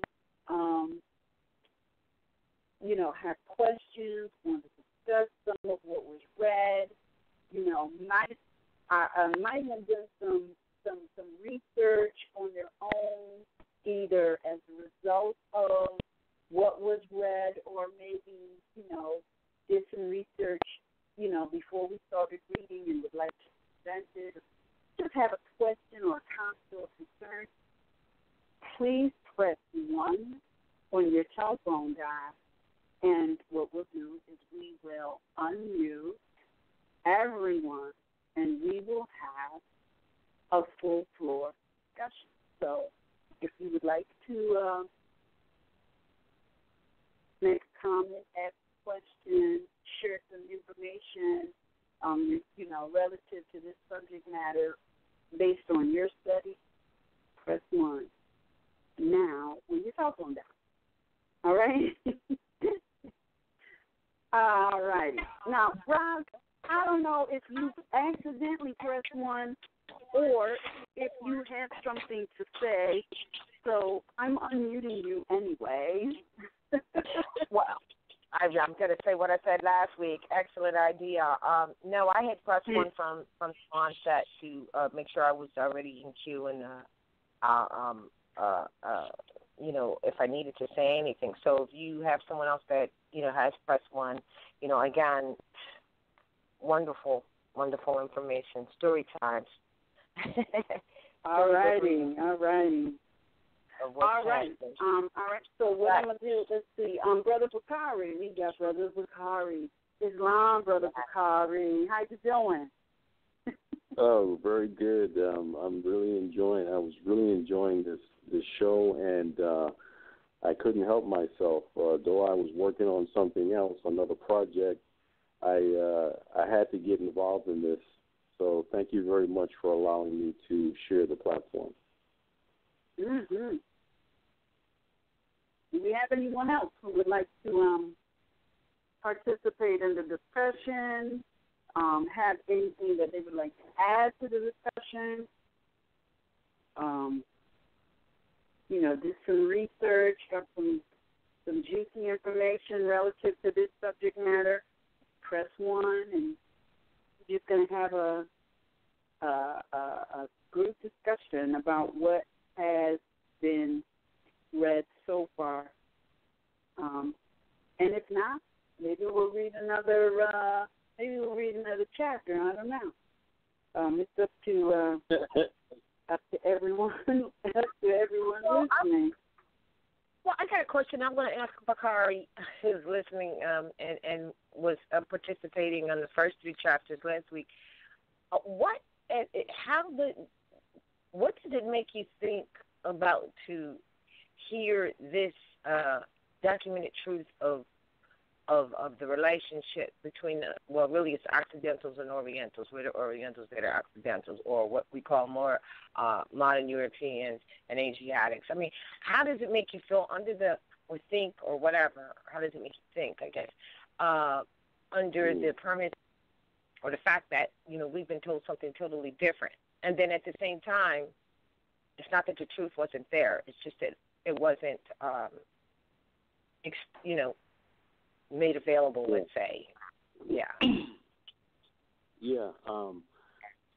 Man, that's an excellent question because when today, as I was listening to Anna Eve read, as just the same as last week, one of the things that came to mind, and specifically in terms of how this made me feel, is it brought a sense of disgust for for many of these modern Europeans, colonists that were involved in this indentured servitude / slavery in northwestern Mexico. The reason being, it's because the when was the Declaration of Independence? Was that 1776? Okay, so you have a No, I'm saying 1776. Go ahead, which they never really received it. But go ahead. Right. So you have 1776, and then this time frame between 1776 and the Declaration of Independence, and then the Treaty of Peace and Friendship in 1787, what that shares with me, or what that speaks to me, is hypocrisy on their part. Just total hypocrisy. Whereas, their documentation and their declaration speaks of injustice across the pond, no due process, just being treated like animals, and then they come over here. Then they speak against piracy, Moors, et cetera, and they carry the same hatred for their own people, based, I believe, in commerce, because all of the activities that these so-called colonies were involved in were directly related to treating the earth, all of the elements, as well as the people, animals, etc., as a means of commerce. So you had, beaver pelts, buffalo skins, deer pelts, the antlers, whatever the people generated, treating the people as slaves. So what it does to me when I read, when I hear Anna Ede read something like this, is it fills me with a bit of disdain and I won't say no, just a lack of respect for these individuals who are the descendants of these people who continue to carry on the same type of processes, but just in a more, exotic or more efficient or modern way, contemporarily speaking today. So when Anna Ede mentioned the use of the driver's license, various acts and statutes, when you look at the Buck Act and what that was involved in doing, in terms of using the abbreviation for the corporate state's name to solicit, or rather to implement another jurisdiction, in which to take control of the people, for taxes or whatever else was involved in that. I can't remember. I think it was part of it was, taxes. But at any rate, it just exemplifies their hypocrisy. And that is one of the biggest things, if not the biggest things, that this reading has done for me. Islam. Yeah. Wow. Now, when he mentioned about, the Buck Act and establishing other jurisdictions, I think that's why it's very, very, very, very important for Moors and natural people to know what jurisdiction they are in and stick with that, because that's really what the problem is that they don't know, And it's funny that he had mentioned the driver's license thing, and we haven't really reviewed it, but we will, like the constant slandering about that. And, these people, because they don't know jurisdiction, and they don't enforce the law of the land as directed, they find themselves in the wrong jurisdiction and believing that things that are not meant for them as natural people, as nationals, are meant for them, and supporting that without knowledge. Real simple. Wow. So, but then at the same time, like, Bakari's saying, it makes me, kind of, doesn't really make you angry, but it makes you upset. And then now this is why I guess the prophet said, when you get in position, or he said, stay in an intelligent tone, and when you get back in your position, don't be mad at them, because then that cycle will go back on. Now, I would say, and I'd like to know what you think of this, is that the reason, like he called it hypocrisy, and it is, but from what you have read, it's almost understandable why they would want to make sure Moors don't get in a position to do to them what was done. You know what I'm saying? Again, because of the treatment. Yeah.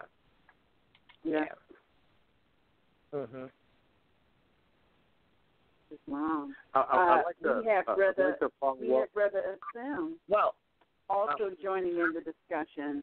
I just wanted to acknowledge his presence. I thought I heard also, yes, Islam.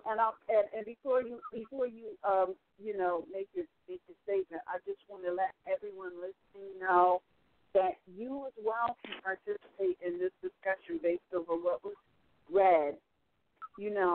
I'm interested. Press 1 on your telephone down. I'm interested in knowing if you think this is a good idea. What do you think of the information that was read? This is not a novel that we're reading here. This is a part of the history of Morocco, which they're calling America today, that they don't teach the people, that many of our people do not know. They literally have erased. This is a significant piece of this what's going on today. This is very significant because what's going on today, this has its foundation in what they initially were doing to modern Europeans who are the slaves. We were never the slaves. We were enslaved, but we were never the slaves, as this piece of writing lets you know, and also some other writings that we're going to read from as well. And their enslavement didn't begin here. Their enslavement began from where they came. They were born slaves. They weren't made slaves. So this is a really significant piece of information that was, intentionally left out.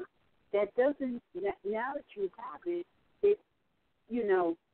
it makes sense. Why the American Constitution or the Moroccan American Constitution was written. These things that are happening to these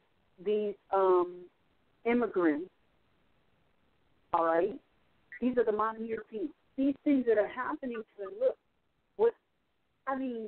they talked about how you got to go to your master to get permission to marry. And if you didn't get permission, you were the marriage license. That is permission. Look up the definition of license. It's the permission to do something. They have transferred that into this piece of paper called a marriage license. They really should call it a marriage permission slip. Really. Right? A marriage permission slip. Remember we used to have to get a permission slip filled out when we were in these institutions from our parents? Right. If we wanted to go on a trip. It's the same thing, only it's a complete stranger. And then you got, who was it, Thomas Jefferson talking about how he was almost, abducted because it was thought that he was a runaway indentured servant, really a runaway slave, right? Who didn't have his paper. That's the driving instrument. That's so-called state identification. That's where they're telling you, if a so-called municipal employee comes up to you and asks to identify yourself and you don't, that's a crime. This is where that comes from. That's why the Constitution says, the Constitution is written, and it says, look, you have no obligation to identify yourself to anyone. You're not obligated to do that. You're not obligated to do much of what we're compelled to do today, contrary to what someone else might think. And that is why the Constitution was written. And even though if you read that Constitution, it's an amazing piece of literature. It's basically telling you that pretty much the people can do whatever they want to do as long as they do not impose their will on somebody else. They can do whatever they want to do. That means if they want to drink until they fall down drunk in the street, they can do that as long as they ain't trying to compel somebody else to drink and fall down. They can take whatever they want. They can take cocaine or marijuana marijuana or cigarettes. They can do whatever they want to do, as long as they don't try to compel somebody else to do the same things that they are doing. That's what the or Constitution infringe on anyone else's rights. Right. Or infringe on anyone else's, which means you have to have courtesy and due care. You owe due care. That's you know, right. Yeah. Now, exactly. Now, I want to just make this analogy because this is amazing. Now, the Constitution states that you can do anything you want to do as long as you don't go and try to force someone else to do the same thing you're doing. These municipal employees go on the land trying to force people to do what they want them to do. That is a constitutional violation. That's right. That's right. That's the Force whole association. Of the Constitution. Right? Yeah. That's the whole premise. Yeah. A forced association, getting you to associate. Yes. Exactly. But what I wanted to do, go ahead. Islam. What I wanted to do was wrap my head around when you were talking about that continent, that area, and people really have to get a map and study this thing. All right, when they're talking about Scotland, well, first of all, when they're talking about Great Britain,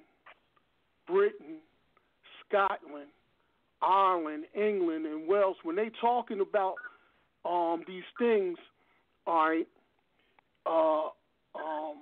you have to really see the landmass that they talking about, and you really have to study that history of the landmass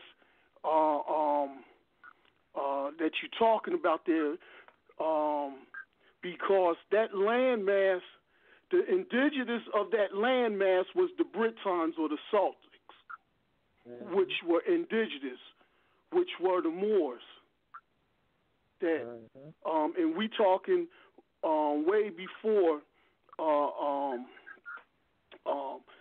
the United Kingdom was established, because you didn't have no United Kingdom of Great Britain until May of 1707, right? That's I mean, 1707. And then before that, you had what they call Great Britain, and that was Scotland, Wales, Ireland, but it was just a part of Ireland, the northern part. Then the southern part of Ireland, which was fighting Great Britain and stuff, even up until the 19-something, where they were still calling them terrorists and things like that.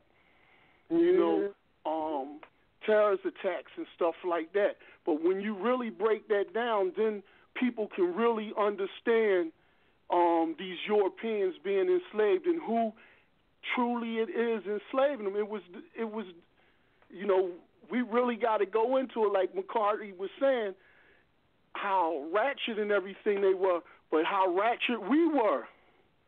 That was us being ratchet on those. It was us being ratchet on those boys, you know, and their women. And understand, when we talk about William Penn and when we talking about these guys, Thomas Jefferson and stuff, a lot of amalgamation was going on even then. Yeah. All right. So those people, you know, they have Moorish blood running in them also. All right. So when we really get into this here thing, you know, like, I mean, some of our brothers is, But I hear you about that. I had, you know, it was brought to my attention too. It's like, well, wait a minute, you have to understand, because they may have made it with or whatever with a Moorish sister, and now that son, let's say, no, I'm sorry, let's mix it around, with the modern European, but the father was a Moor, so now your uncle is a Moor, but you are a modern European, and the blood is so closely mixed. You see? So that's why nature will say, okay, let's deal with what your mother was. And like we said, if you keep going, you know, because where does it end? And so if that's, you know what I mean? Like, you're right.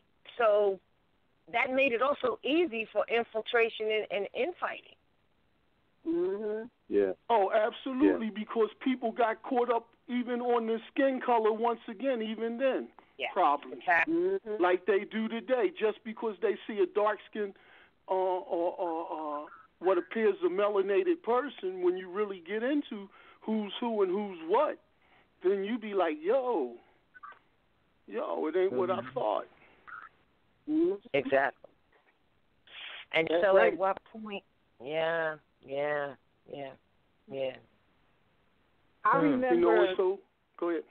I remember when I was working somewhere, and the area that I was working in, it was pretty much a lot of what they call Latinos. And at that time, to my knowledge, Latinos were Europeans, because they were all very light complexion. They looked just like Europeans to me. And I was a young girl, and I remember I saw this heavily melanated male species, and according to the way he looked, I took him.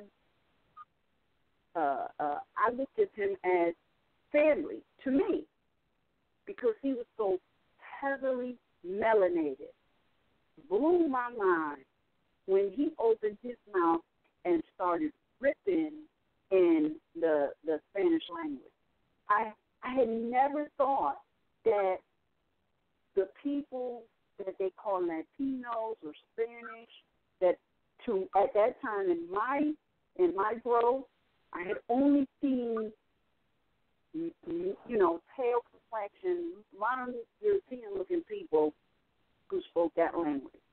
So, like I said, it really blew my mind. I was a young girl, and so that was like information to me. So it made me realize that, oh, wait a minute now. It ain't just them. There's some of our people, too. And, and I'm going to tell you, when I started, I got more information from my family who comes from the island. Some of them come from, much of my family come from the island, that I learned that really the Aboriginal, many of the Aboriginal indigenous people of the Caribbean islands were heavily melanated. So when they started talking about, like, when they depict these movies, and they're talking about these are the Indians, and the Indians with surprisingly light complexion with really straight, no curls whatsoever from root to tip, it was absolutely confusing based on the information that I had gotten from my family. Because my family, many of the people in my family, they never called themselves Indians. However, they all knew about the Moors, and they knew that they were a part of either the Arawak or the Triano family, but they never called them Indians. It wasn't until, when I got older and I started listening to what people were saying, and they were calling themselves Indians, and I didn't know what that was, and then you would look on the TV, all the Indians look like Europeans. It's kind of a big contrast. I'm like, how can you be Indian if that's what Indian looks like on TV? And isn't it funny, Ron? Didn't you just say that you had a discussion with Fanila, and you had people who were confused about being the quote Indians because they felt that they didn't look like the Indians that is portrayed? Well, yeah, and it's not really complex, but what it is the image that people, like you, just what you're saying, the image that we have been given of what a so-called Indian is, it's like you're explaining pale skin. But you know what? What did the so-called They really were not Indians. That's a brand. But still, with that, the family was divided, even though they didn't know it. So now when people are coming up to realize, well, wait a minute, we're all the natives. We're the natives. We're the Aboriginals. You know, then they're saying, well, wait a minute. So now after they've gotten off of we're not Negro, colored, and black, the next thing that I see that they have to get off of is to understand that we were also labeled Indians. You see? And so then they say, well, I don't look like people who look like what I think Indians were supposed to look like. You know? So you understand what I'm saying? And now we have to say, no, the original Indians, or what they branded Indians, they're really Moors. And you know what? Yeah. They listen, here's the simplistic thing. What did the so-called Indians, which were really Moors, Aboriginals, say to the modern European? What did they call them? They called them pale-face. The pale. There it is, right there. We were not. Exactly. Those are the keys to let you know. The pale face. Exactly. They called them pale face. Obviously, the so-called what was branded Indians were not pale. You see, so we had, and what the prophet said, if I could just get you to thinking, you'd free yourself. Yep. And that's one of those things. Right. And another thing that I was captured by what you was reading, and they was talking about just this part of the continent, the slaves off of that part of the continent. All right. We wasn't even.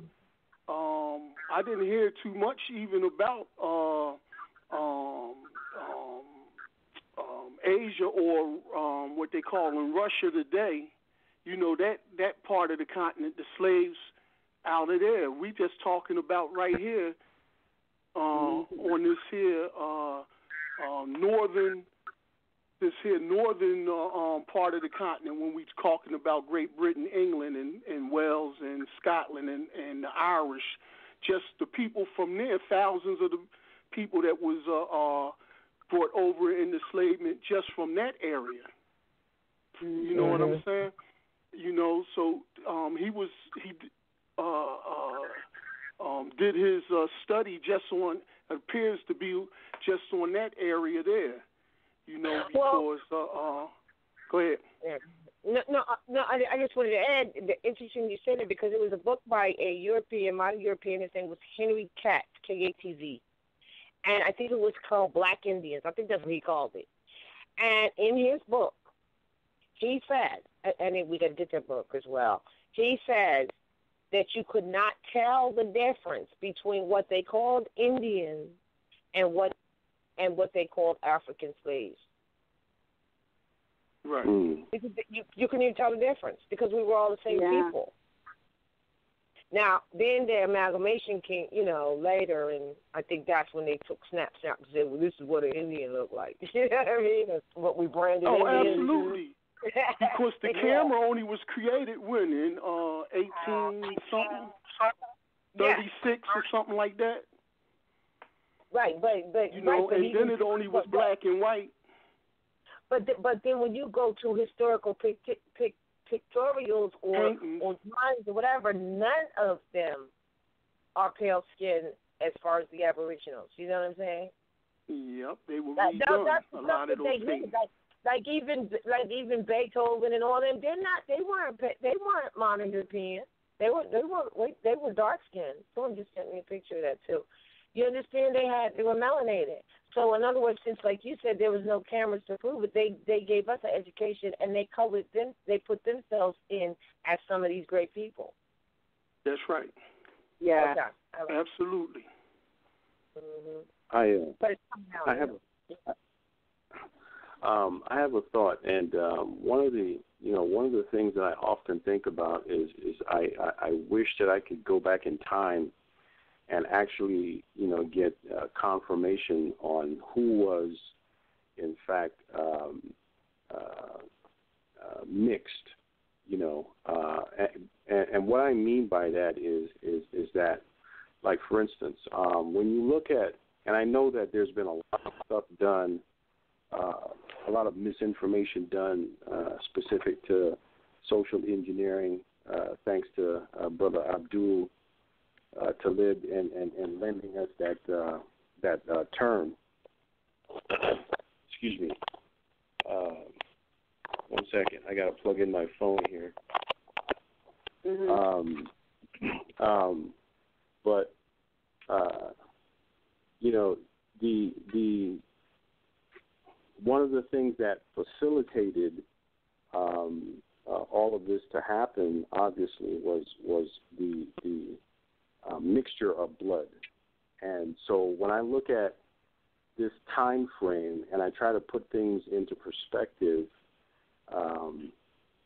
one of the things that I was thinking about while you guys were speaking was just one of the time frames. And so like you have in Europe, when Brother Qasim brought up that awesome point, and speaking about parts of what was called Britain, or what was called, and what it was called before it was, called Britain, is like the house, like as an example, just one of the many houses that were a part of so-called European aristocracy or nobility. And the House of Castile, I think it's Castile, and that is just as an example from 1252 to 1504. And when you look at, how far it goes, and I look at and I read some of the historical accounts of how that blood became mixed, and the introduction of the Khazarians or Khazars all throughout the so-called European landmass, all throughout these various houses. Isn't it similar to what happened with Suleiman when he brought one of his favorite concubine, who was obviously European, redheaded, and he brought her prominence, and so started, or I'm not going to say, because I haven't read enough, I haven't digested enough material, but what's interesting is that I've often heard that there was fratricide, Moors killing Moors unjustly, to seek power, prestige, and position, etc.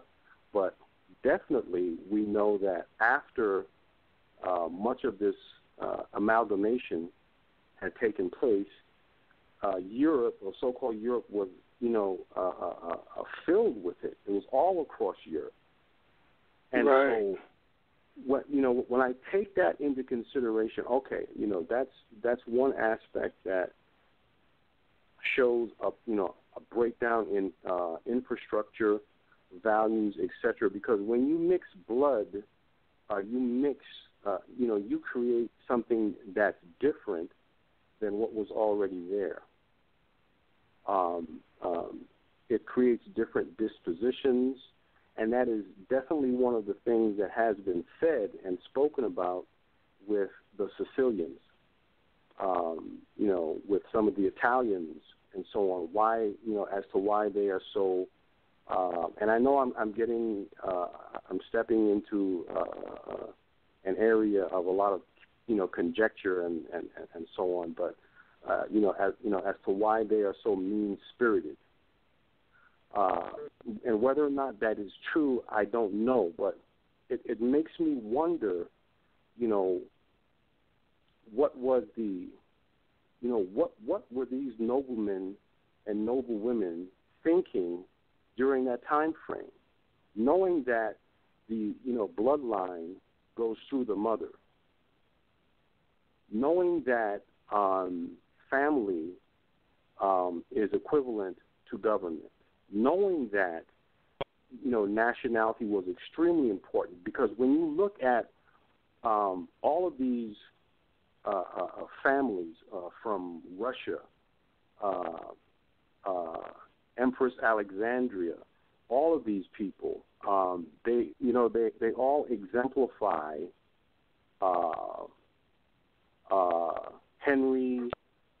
Henry Frederick, Prince of Wales, from 1594 to 1612. All of these people exemplify the importance of nationality, because you can't be considered a nobleman if your blood and nation aren't specific to the landmass with which you come from. And so if you are of that blood, then you have to be able to back it up.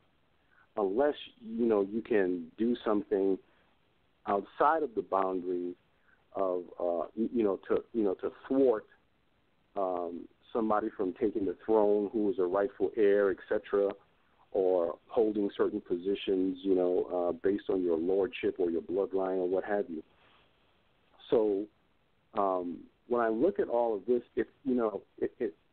it's all pathetic in the in the way that the modern European has done things. And what I mean by that specifically is, if you would say to me that if the only people during colonization, let's say from the 1500s, better yet, I'll make it even easier. Let's say from the first colony, which was in 1607, to the last colony of the 13th in 1732. So if during that time frame, the only people that were abused and hurt were Moors, who were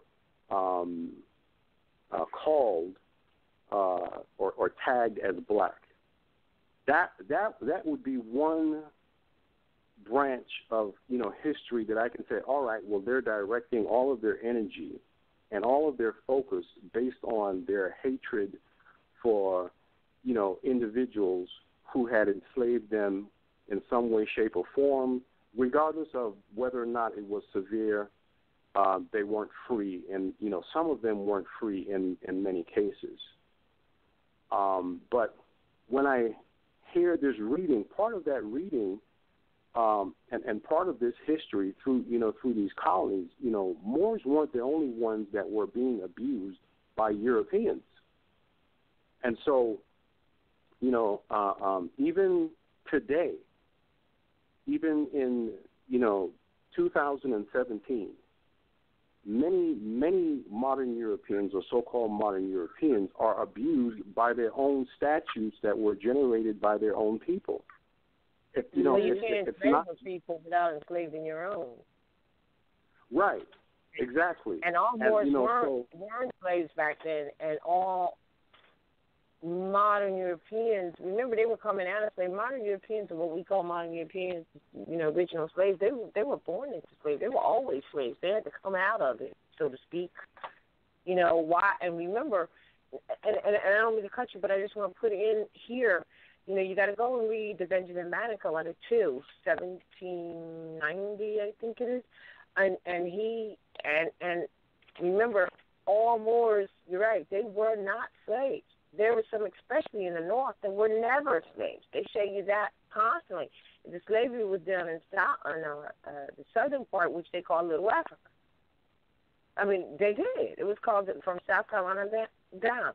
So, because they brought over slaves from the coast, but that was with the help of our own people. So the thing is that it was the industry, if you will, of slavery that no one wanted to give up. You know what I'm saying? So some of them weren't slaves; they were indentured slaves. But just remember, they were born into slavery from birth. Right. But even with that, my point that I'm trying to share is that even after they had managed through time, through through colonization, through the use of religion, as a result of capitalizing on Moors who were not honoring their principles, which had been laid down through natural law. Even as a result of all of that, they still run a system that is based on capitalism or that is based on commercial activity. They don't care. The bottom line of these corporations is how much energy, how much fiat can we make, and they will destroy their own people. They will subjugate their. Of course, they'll maintain as a status quo, with most of their people in leadership positions. As a result of history has shown that. But throughout from 1607 to present time to this present day and time, when you look at so-called politics, many politicians, European politicians, some of them who had really good hearts, were destroyed because they were a threat to this system of capitalism and the corporate state or corporations and companies, etc. And so they were done away with. Case in point, JFK. So what I'm trying to say here is that this system is, it's not just based on a hatred for Christians versus Moors. This system is much more than that. This system is, it's one first lower and self, foremost. higher self. Lower self, higher self. Yeah. Yes, and domination and control. And so that's what people need to, that's what I get. I won't say what people need to, but that's one of the things that seems evident to me. When I look at these, some of these family structures, some of these so-called families and what they've done in the past,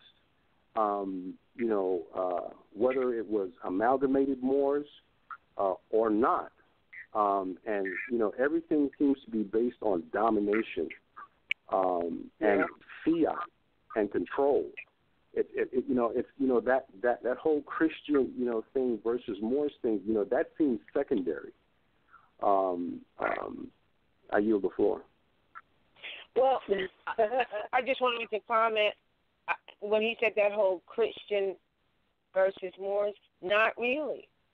Well, yes and no. Yes and no, Brother Bakari, because you have to identify what is Christian. And so you're right, it's more involved because, you really have to get into what the Christian thing is.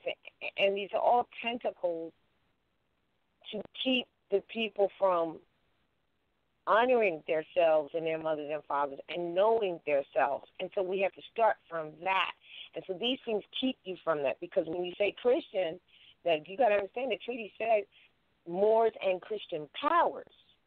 They weren't a nation. They were Christian powers, because remember that the Christianity, that's a very good point here when we talk about treatment of slavery. They were born into slavery. Christianity was for their earthly salvation, and it was through that they do all that they do to this day. When they're out there beating people upside the head and accosting them, they're really, really practicing their religion, because they made that separation. And the very, very, very first thing that they did when Constantine, who is the father of Christianity, was ask that we stop hanging them. All right? So when you really kind of get into it, you understand that Christianity was established for their earthly salvation. So they hide behind or live within or the shield of their religious freedom like anyone else, right? That's the Constitution says you have a right to, your religion as an association, etc., like that.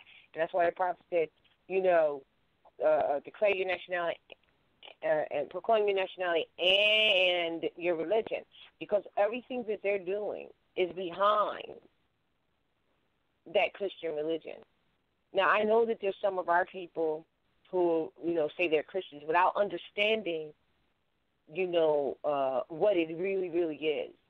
So in a way, it is, but what's happening now is people are realizing, as I think you're kind of like what you're saying too, is that it's really not really about that.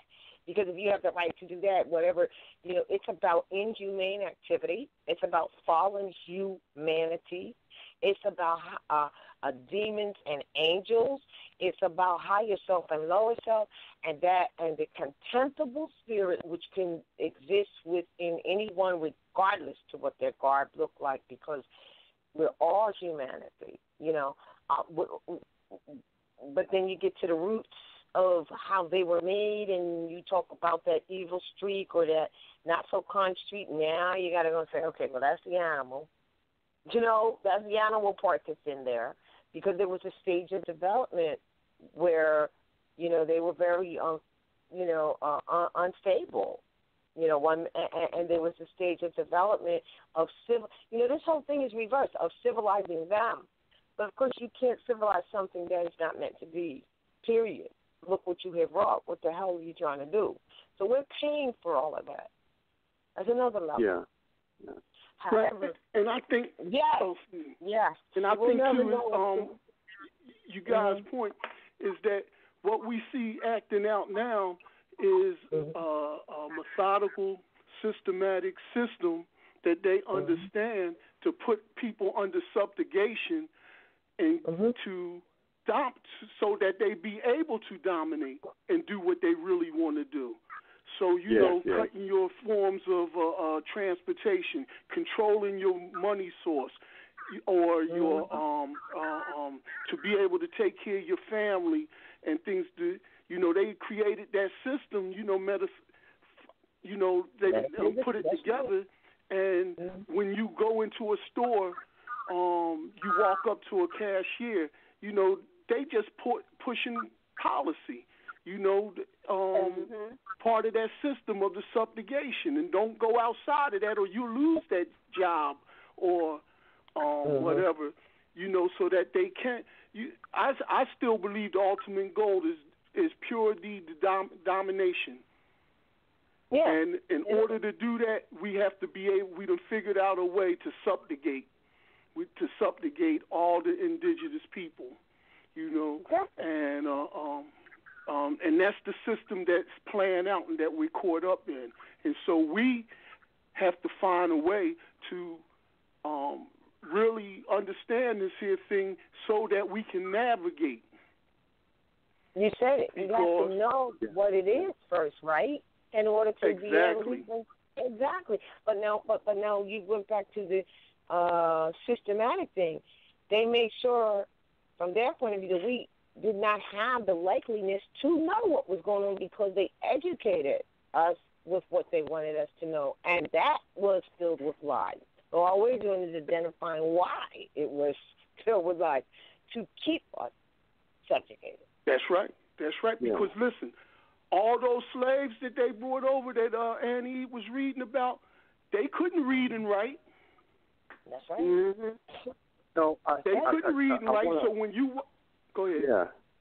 No, I just wanted to interject. I wanted to say something. One of the reasons why I am, I recognize how they've used religion and Christianity. How they've used that to implement dogma and demonize Aboriginal people. As an excuse to implement doctrine of discovery.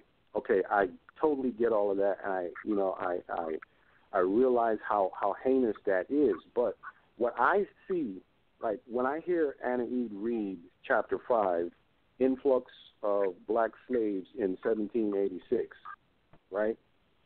What comes to my mind is that black, that term black,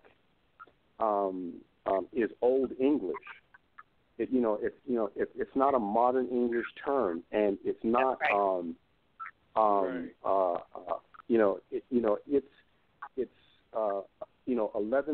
Old English is 1100 to 1500 A.D. Okay, Mm-hmm.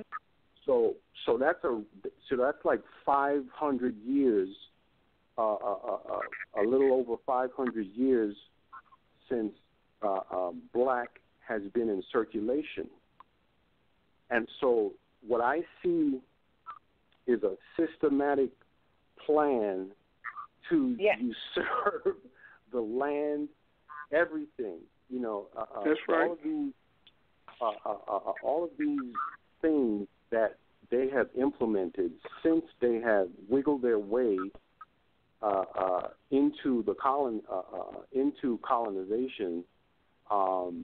After signing the Treaty of Peace and Friendship in 1786 or whatever, before it was ratified, is activities that show that this is a constant buildup after generation after every 100 years. There's more and more things that are happening that is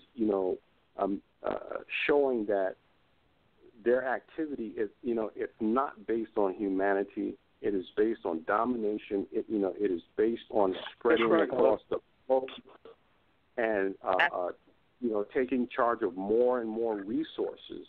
And so that's why I say what I say about Christianity. Christianity was a tool, and it could have been any other tool. It was just one of the tools that that they utilized. Yeah. To separate them. Right. To separate them. Absolutely. That's right. Because look, they already had this here plan that they put together. They already had a model for it. Let me show you. Yeah. When you go back to 800 AD, 500 AD, this is when you're talking about this area called England, Wales, Scotland, Ireland. They call these things kingdom. Imagine this here, wherever territory or wherever you domicile at, if you go to the capital city, that capital city, just that area where that capital city is, back then was a kingdom. And if you held it, that was the kingdom. So then outside of that might have been the kingdom of Nottingham, then Manchester, then Newcastle, all right? See, what they did was went through that continent just like colonies and unified that thing. See, that's when United Kingdom of Great Britain was unified in 1707. What they did was that whole continent was unified. But my point is, just like the colonies, when they came and established those things, they already had a model of what they really was going to do, in my opinion. Mm-hmm. Yeah. So they and all they did was played it out. Start bringing people over here, getting them to chop down the trees, getting them to, do this here, then unify. Then they used the same things we used back then when you was talking about the corruption of the blood. And you see that when you watch those movies about the Pope Tudor and some of those movies when they would send their daughter, for instance, if you were in Oxford in that kingdom, you would send to Nottingham. If the king of that kingdom had a son, you would send your daughter to marry him. Once they married, then that unified Oxford and Nottingham by blood, this so-called blood. But within that, though, you had these infidelities of these children with what they called the whores or whatever, because, even those popes played those games and had children. And and then you had certain parts of the indigenous who would govern by the oldest son, and then if he had 3 sons, and the father died, the next son would take the place, so the youngest son would get jealous, do something to kill the oldest son so that he can get the crown. This is what I think you were talking about, Bacardi. And you had all that corruption going on, in the indigenous parts of it, and all that. Go ahead. But isn't that where they brought in the patriarchal when they started dealing with the That's right. The legacy going to the sons? That's the right. only way that could happen. Right. That's right, because mommy's babies, daddy's maybe. You know, so if it's the dad and then the bloodline for there's no way to prove it. But that repeated itself over here, too, when you do the story exactly. of Rebecca. They already had a model for it. I got you. They knew what they was going to do. Yeah, definitely. Yeah, because Mataoka shows that, you know. Yeah, that's right. That's right. In Virginia. That's right. Marry her, kill her, let your children take the land. Yo, and they just repeated it. When the Spaniards came into South Carolina, got the grant from Spain for South Carolina, and these was Moors. But remember, it was a edict put out that all Moors are to be called Spaniards. Yeah. Right. So you didn't know who was who, you know, because Spain was Europe and these was Europeans, but they were called Spaniards if you was a Moor or not. So, you know, when history writed, the Spaniards came in and they was raping and doing this here to the indigenous women and stuff that was here and having children, and then you had the corruption of the blood. Once again, you know, they knew it, have the child, corrupt the blood, killed off the woman, take the land. Exactly. In a so-called treaty. Or, you know, so that's what went on and on again. I did sit there and eat that map. And continue. You know what? I got the map, and you know what? I'm trying. I was able to, for those of you who would like, you know, some additional information, I was able to get it up on the MoorishNews.wordpress.com page. And it is there. I was just trying to convert the map to a JPEG so that when you go to the page, you can look at it. But it is there, all 4 documents. It's the Pennsylvania map of the county, and then from the Avalon Project, we got the charter for the province of Pennsylvania, 1681, Penn's Charter of Liberty, 1682, and then the Constitution of Pennsylvania, 1776. So that is there. You can go and download it. You know, while you're doing that, I'm still going to continue to work on trying to convert. Oh, okay. Just trying to convert it to a JPEG so that when you go to the page, you'll see the picture, as opposed to, I can't see it until I download it. Right. And when people can see that, they'll see on the map that all the way up into what they call in Philadelphia, Pennsylvania, you see it was Chickasaw or so-called Chickasaw, but you see all the other tribes or the natives or the indigenous people that was there. And even in your reading this evening, it was talking about the importance of Philadelphia, bringing those people into Philadelphia. And then, but when you look at the map, you'll see just what Philadelphia was. It only was a 5-mile by 5-mile radius or less than that. That's what Philadelphia was. Anything outside of that was all indigenous people. Right. Oh, wow. You know? That reminds you of Washington, D.C., the district. Exactly. A repetition of what it was. But let me say this, too. When you were talking about about domination, and they want to dominate. The problem with that, like you said, you can't enslave the people without enslaving your own. Well, when you think about domination, they went so far as to wanting to dominate nature. You see, so when we say, that's why they're concerned about global warming. It's the dumbest thing in the world. How in the hell are you going to control the universe's, you know, nature? That's right. But this, right. So this is how, you know, like lost in mind or whatever, or unnatural this whole act is, because dominion, spiritual ownership, but the opposite of that is domination. So when we say, that's when they brought the patriarchal in to try to move things to the sun, we're not saying that because we're saying, power to women. We're saying that's unnatural. Nature is a matriarchal, period. So that's right. Again, and that's why they created a democracy. People do a play on words and say, that's demoncraft. But no, look at the word demon or demi. Anything demi means inferior. So it's not that they weren't saying that they already know they're inferior. To even say democracy is demi.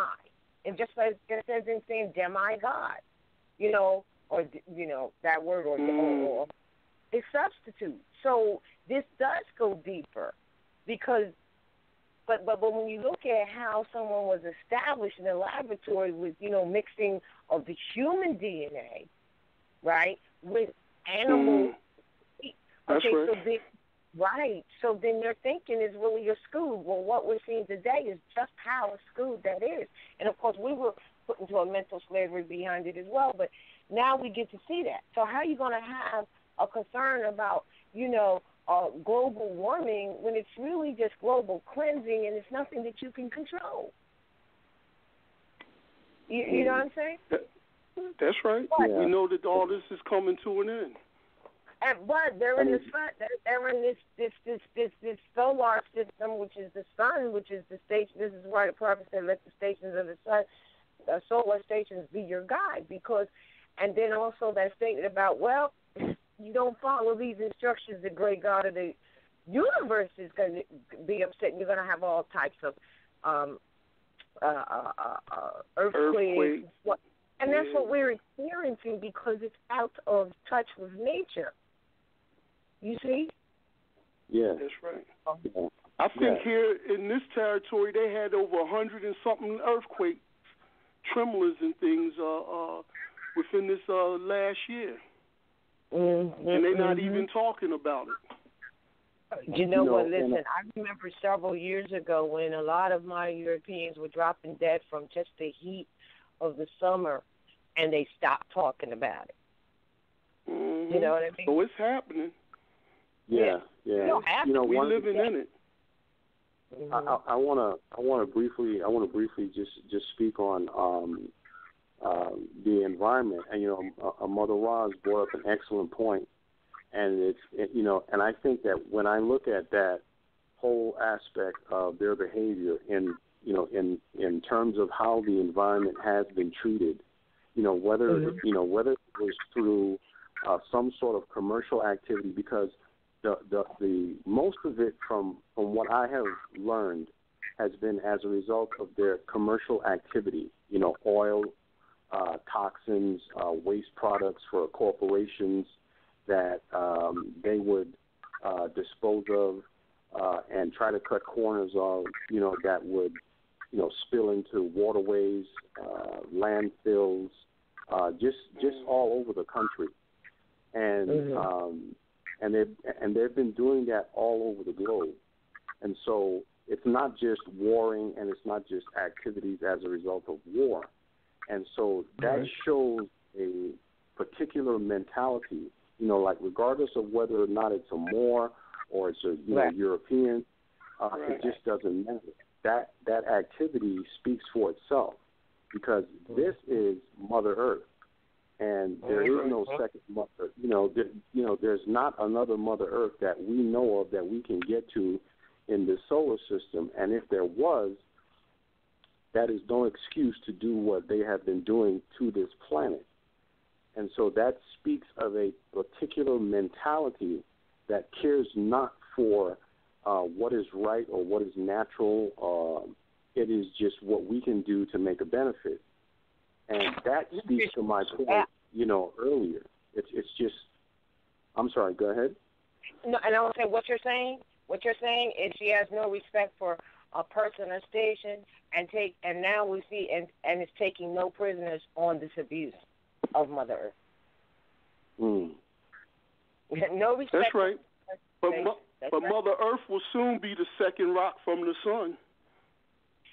Well, that's why they're concerned. That's why they're very concerned, because let's face it, if you are not based in nature to survive under the sun, look, we're in this solar system, period. That's it. That's where it is. And if you are not capable of surviving under the sun, that's the true Christ. That's the true Christ, and that's why they pay homage to it in the best way they can, because it brings life and it takes life. So now, if we're getting closer to the sun, that means that they're not going to be able to survive at all. They do not have the necessary natural capacity or makeup to do so. Period. That's right. Period. And listen, all that gold that they mined and all that silver that they mined, it ain't in Mars. It ain't on planet Venus, Pluto. Guess where it's at? It's on this rock right here. So even as all that they mined and those things is still on this planet right here. All those jewels and gems is still on this planet right here as we move closer to the sun. So even if they could manufacture a way to travel from one planet to the next, they tried. Yeah. They knocked it out. They tried, but it's not possible. You know what I mean? It's not for them. You know, you spirit man. You know, lay down, rest, and go somewhere and come back. Right. Right. And raise your energy level and come up out of the lower soul. You know what I'm saying? In the fall of humanity. Because we all know that this garb of flesh will be removed or will be dropped. So this is a place of trials and tribulations, etc. like that. But they're very modern. They're not ancient, so the lessons that must be also learned by them as well, and that there's only one race, that's the human race, and what has happened with what has been established within that, or created, be it in a laboratory or from the earth or whatever. It is what it is. I want to say that one of the things that Mother Rod brings up so many good points, and one of the things that Anna Eve did earlier that brought up another great point. I just thought about it. Again, it was that when she read what was it, chapter 5. Let me look at my notes here. Again, like when I look at that, for the listening audience, and I hope that there's some, youth out there, some, 13-year-olds and 15 and 20-year-olds out there listening. When they look at time frames, time frames is, it's so important. Again, part of chapter 5 for the reading was mentioned a huge influx of black slaves in 1786. And I want to kind of like jump tracks real quick, and I want to go back to that real quick. I just want to jump tracks real quick and go back to that, because that's really important. That is extremely important, because so many of these individuals who are Moors today, who get on platforms, whether it's in a temple or church or YouTube or Facebook, and they talk about black, and Brother Abdullah recently, Brother Abdullah Talib Mosley Bey, recently, did a wonderful video on Moors and or the absence of Moorish history in black academia, and one of the points that he brought forth that is associated with this word black is how these so-called black historians, even though there is a litany of Moorish information throughout history, make this term black sound as if it's ancient. Yeah. Right. Fact, Right. When in fact, and I know that I'm being repetitive. I know that Roswell Meyer and Anna E has breached this, subject and talked about this, God knows how many times throughout, history. But it's important because it shows that because what Brother Abdullah showed was a placard, and on the placard he addressed in a very casual and brilliant, simplistic way to show that these individuals who like to make this term black sound as if it's ancient, because there are no black people that built the pyramids. That just doesn't happen. It just didn't happen because it couldn't have happened because of the fact that he shows, based on time frame and language, starting from and I'm no historian. I can't touch this brother with a 10-foot pole, and I'm not trying to put myself in his stratosphere. I'm not even in the atmosphere, right? But he breaks down the history and the advent of this word and its various different permeations from the Greek, which was leg, and then from then to Latin, which was phlegm, which is Phleg, and then he went down to Latin, which was phlegar, Flagrar,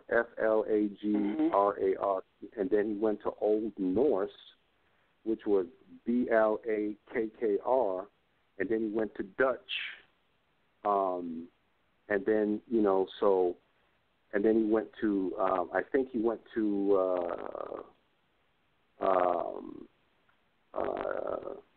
Old English or Middle English, I can't remember.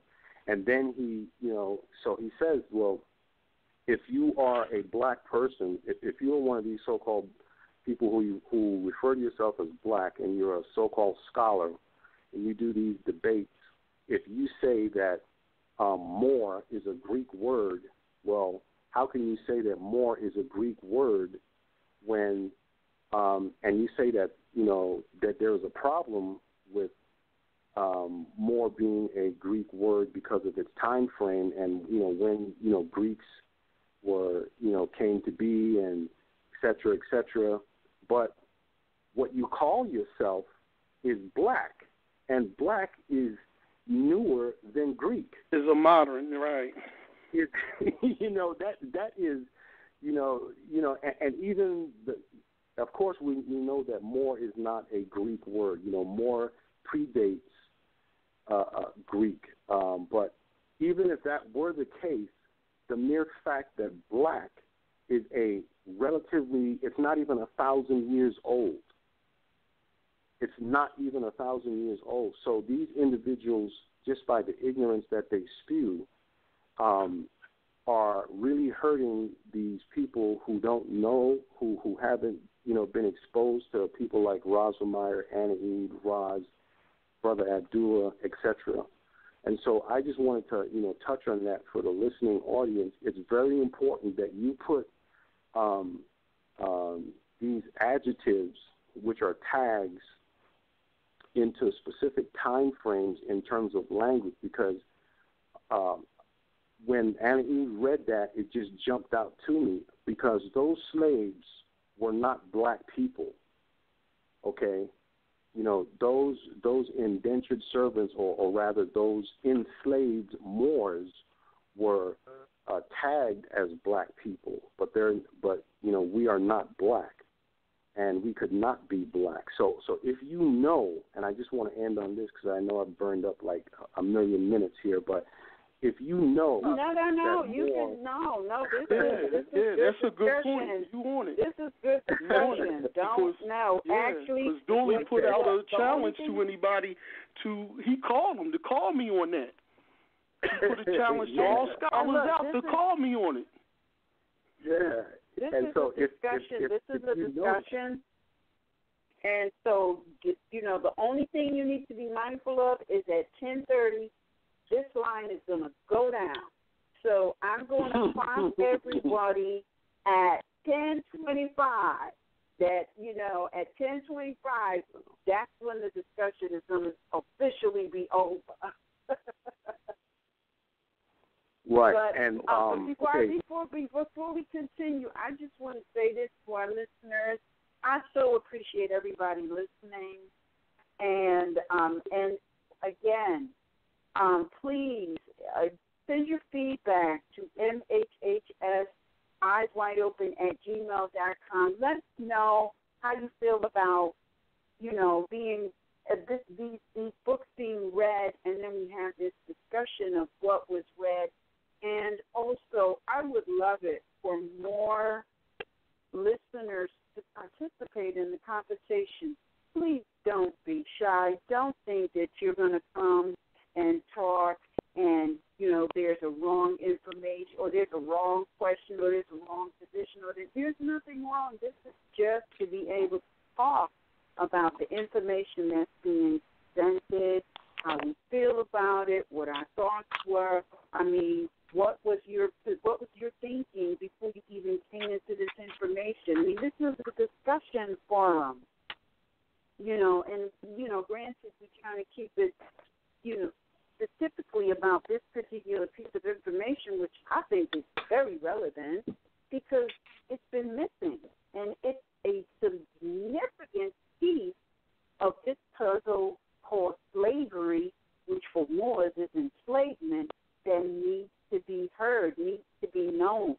And so since you know you're not going to get it from the modern Europeans who are the slaves in their institutions, let's read along or listen along and, you know, get that information and talk about what, you know, how we've been misled.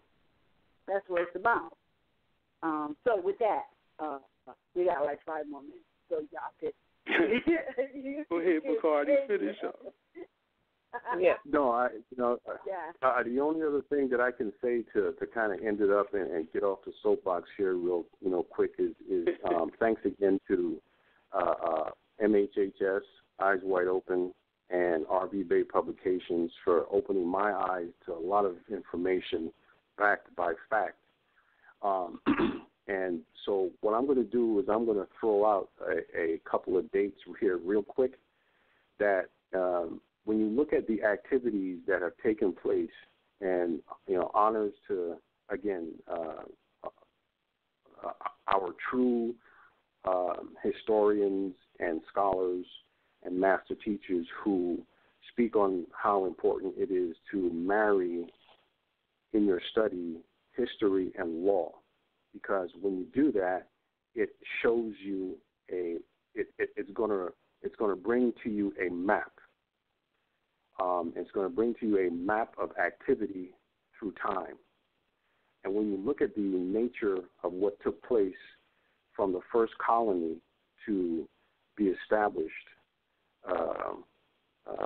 on north, you know, here in Al-Morocco, northwest Amexem in 1607. And then you fast forward to 1754. Benjamin Franklin established the United States Service Corporation. 1860, Lincoln bankrupted the United States Service Corporation. That's one of the, you know, times that it was really. That's one of the first, or rather, that's one of the several times that took place. Well, I'm sorry, go ahead. I heard that. Well, before you go on with, I heard that, but I haven't found any verifiable documentation on that. So, I mean, you know, like I said, I heard that recently, but I've not found any documentation in the historical records to substantiate that. And I don't know how that would have happened or even why. So, you know what I mean? So that's not clear. Okay. Because there's been history that alleges that Lincoln was a so-called Moor, right? But okay, so if that's the case, why would he participate in destroying the Union that actually ushered through the Constitution, ushered in modern Europeans? But then the other thing is, if Lincoln is a so-called Moor, what was he president? What was he president of? Because he damn sure enough couldn't have been the president of the United States of America, because that construct is just for modern Europeans. So right. Well, I mean, it's just that more needs to be provided to bring that together to make it. To me, that's just my opinion. And I heard it, but I haven't. It doesn't make sense.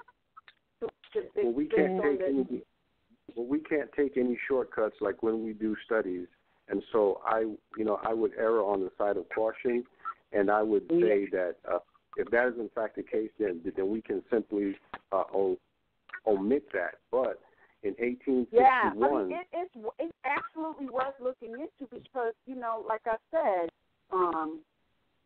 but there was another formation, and you know what? Like you said, err on the side of caution. I don't have it in front of me, but I had it written down, and that's what we would have to check out. There was another formation in between that. I'm going to refer to Brother Mantis, because he gave it to me. He gave it to us, or to me, I remember, and I don't have it. We're going to check that out and get back on that, on what he was talking about. Yeah, because that's a huge statement. That changes a lot of variables. So so we got me personally, I need more I need to know more before I can substantiate that before. And I agree. You know what so what it did do is it made me wonder, okay, wait a minute. I personally, I heard the allegations that Abraham Lincoln was Moor, but it didn't make sense, because I know, according to their records, he was the president of the United States of America, I think. I mean, so I have to go back and look at that. So what makes you think that he wouldn't have done that? What makes you think that he wouldn't have taken that position? Because he was amalgamated. He was there. Amalgamated. Well, first of all, let's just. His mother was a Moor. Amalgamated. If his mother was a Moor, that makes him a Moor. He's not amalgamated. Understood, but remember the position at the time. Let me just go ahead. What? I'm just saying, I think it was Bakari who brought it up, or Assim earlier, is that at that time, some of these people, they were like, well, that's my uncle, and he's pure modern European, and that's my other uncle, and he's straight up Moor. You see, this is a reality that we have to look at. Well, I understand that. I know in law, but the person, the being themselves, that was, let's call mixed, or whatever, or they're looking at a straight-up Moor as their uncle and a straight-up modern European as their uncle. And I believe that was, and that's during this time period. And those are a lot of the people, and Abdullah was really talking about that too. So I'm just saying, that person, what were they thinking? Well, they ought to have been thinking what they're saying. Confusion. I get that. Mm-hmm. I do get that, because, when you watch the story of the Tudors, you see that Henry was a Moor, even though in that series they depict him as a modern European. Henry VIII was a Moor. Anne Boleyn was a modern European. So was her father, but her uncle was a Moor. So even though these are guys, the deciding factor is the mother, and that's why Elizabeth, they was always trying to take her out, because they knew her behind should have never been sitting on that throne, because she was not a Moor. Gotcha. Her mother was a modern European, and she was never, so that's why everybody was trying to take her out. But But the point that I was trying to make was we need to look at this Abraham Lincoln thing because the way the Constitution was set up, he can't be a Moor and sit in the seat of the United States of America. He could sit in the seat of the United, what we think is the United States.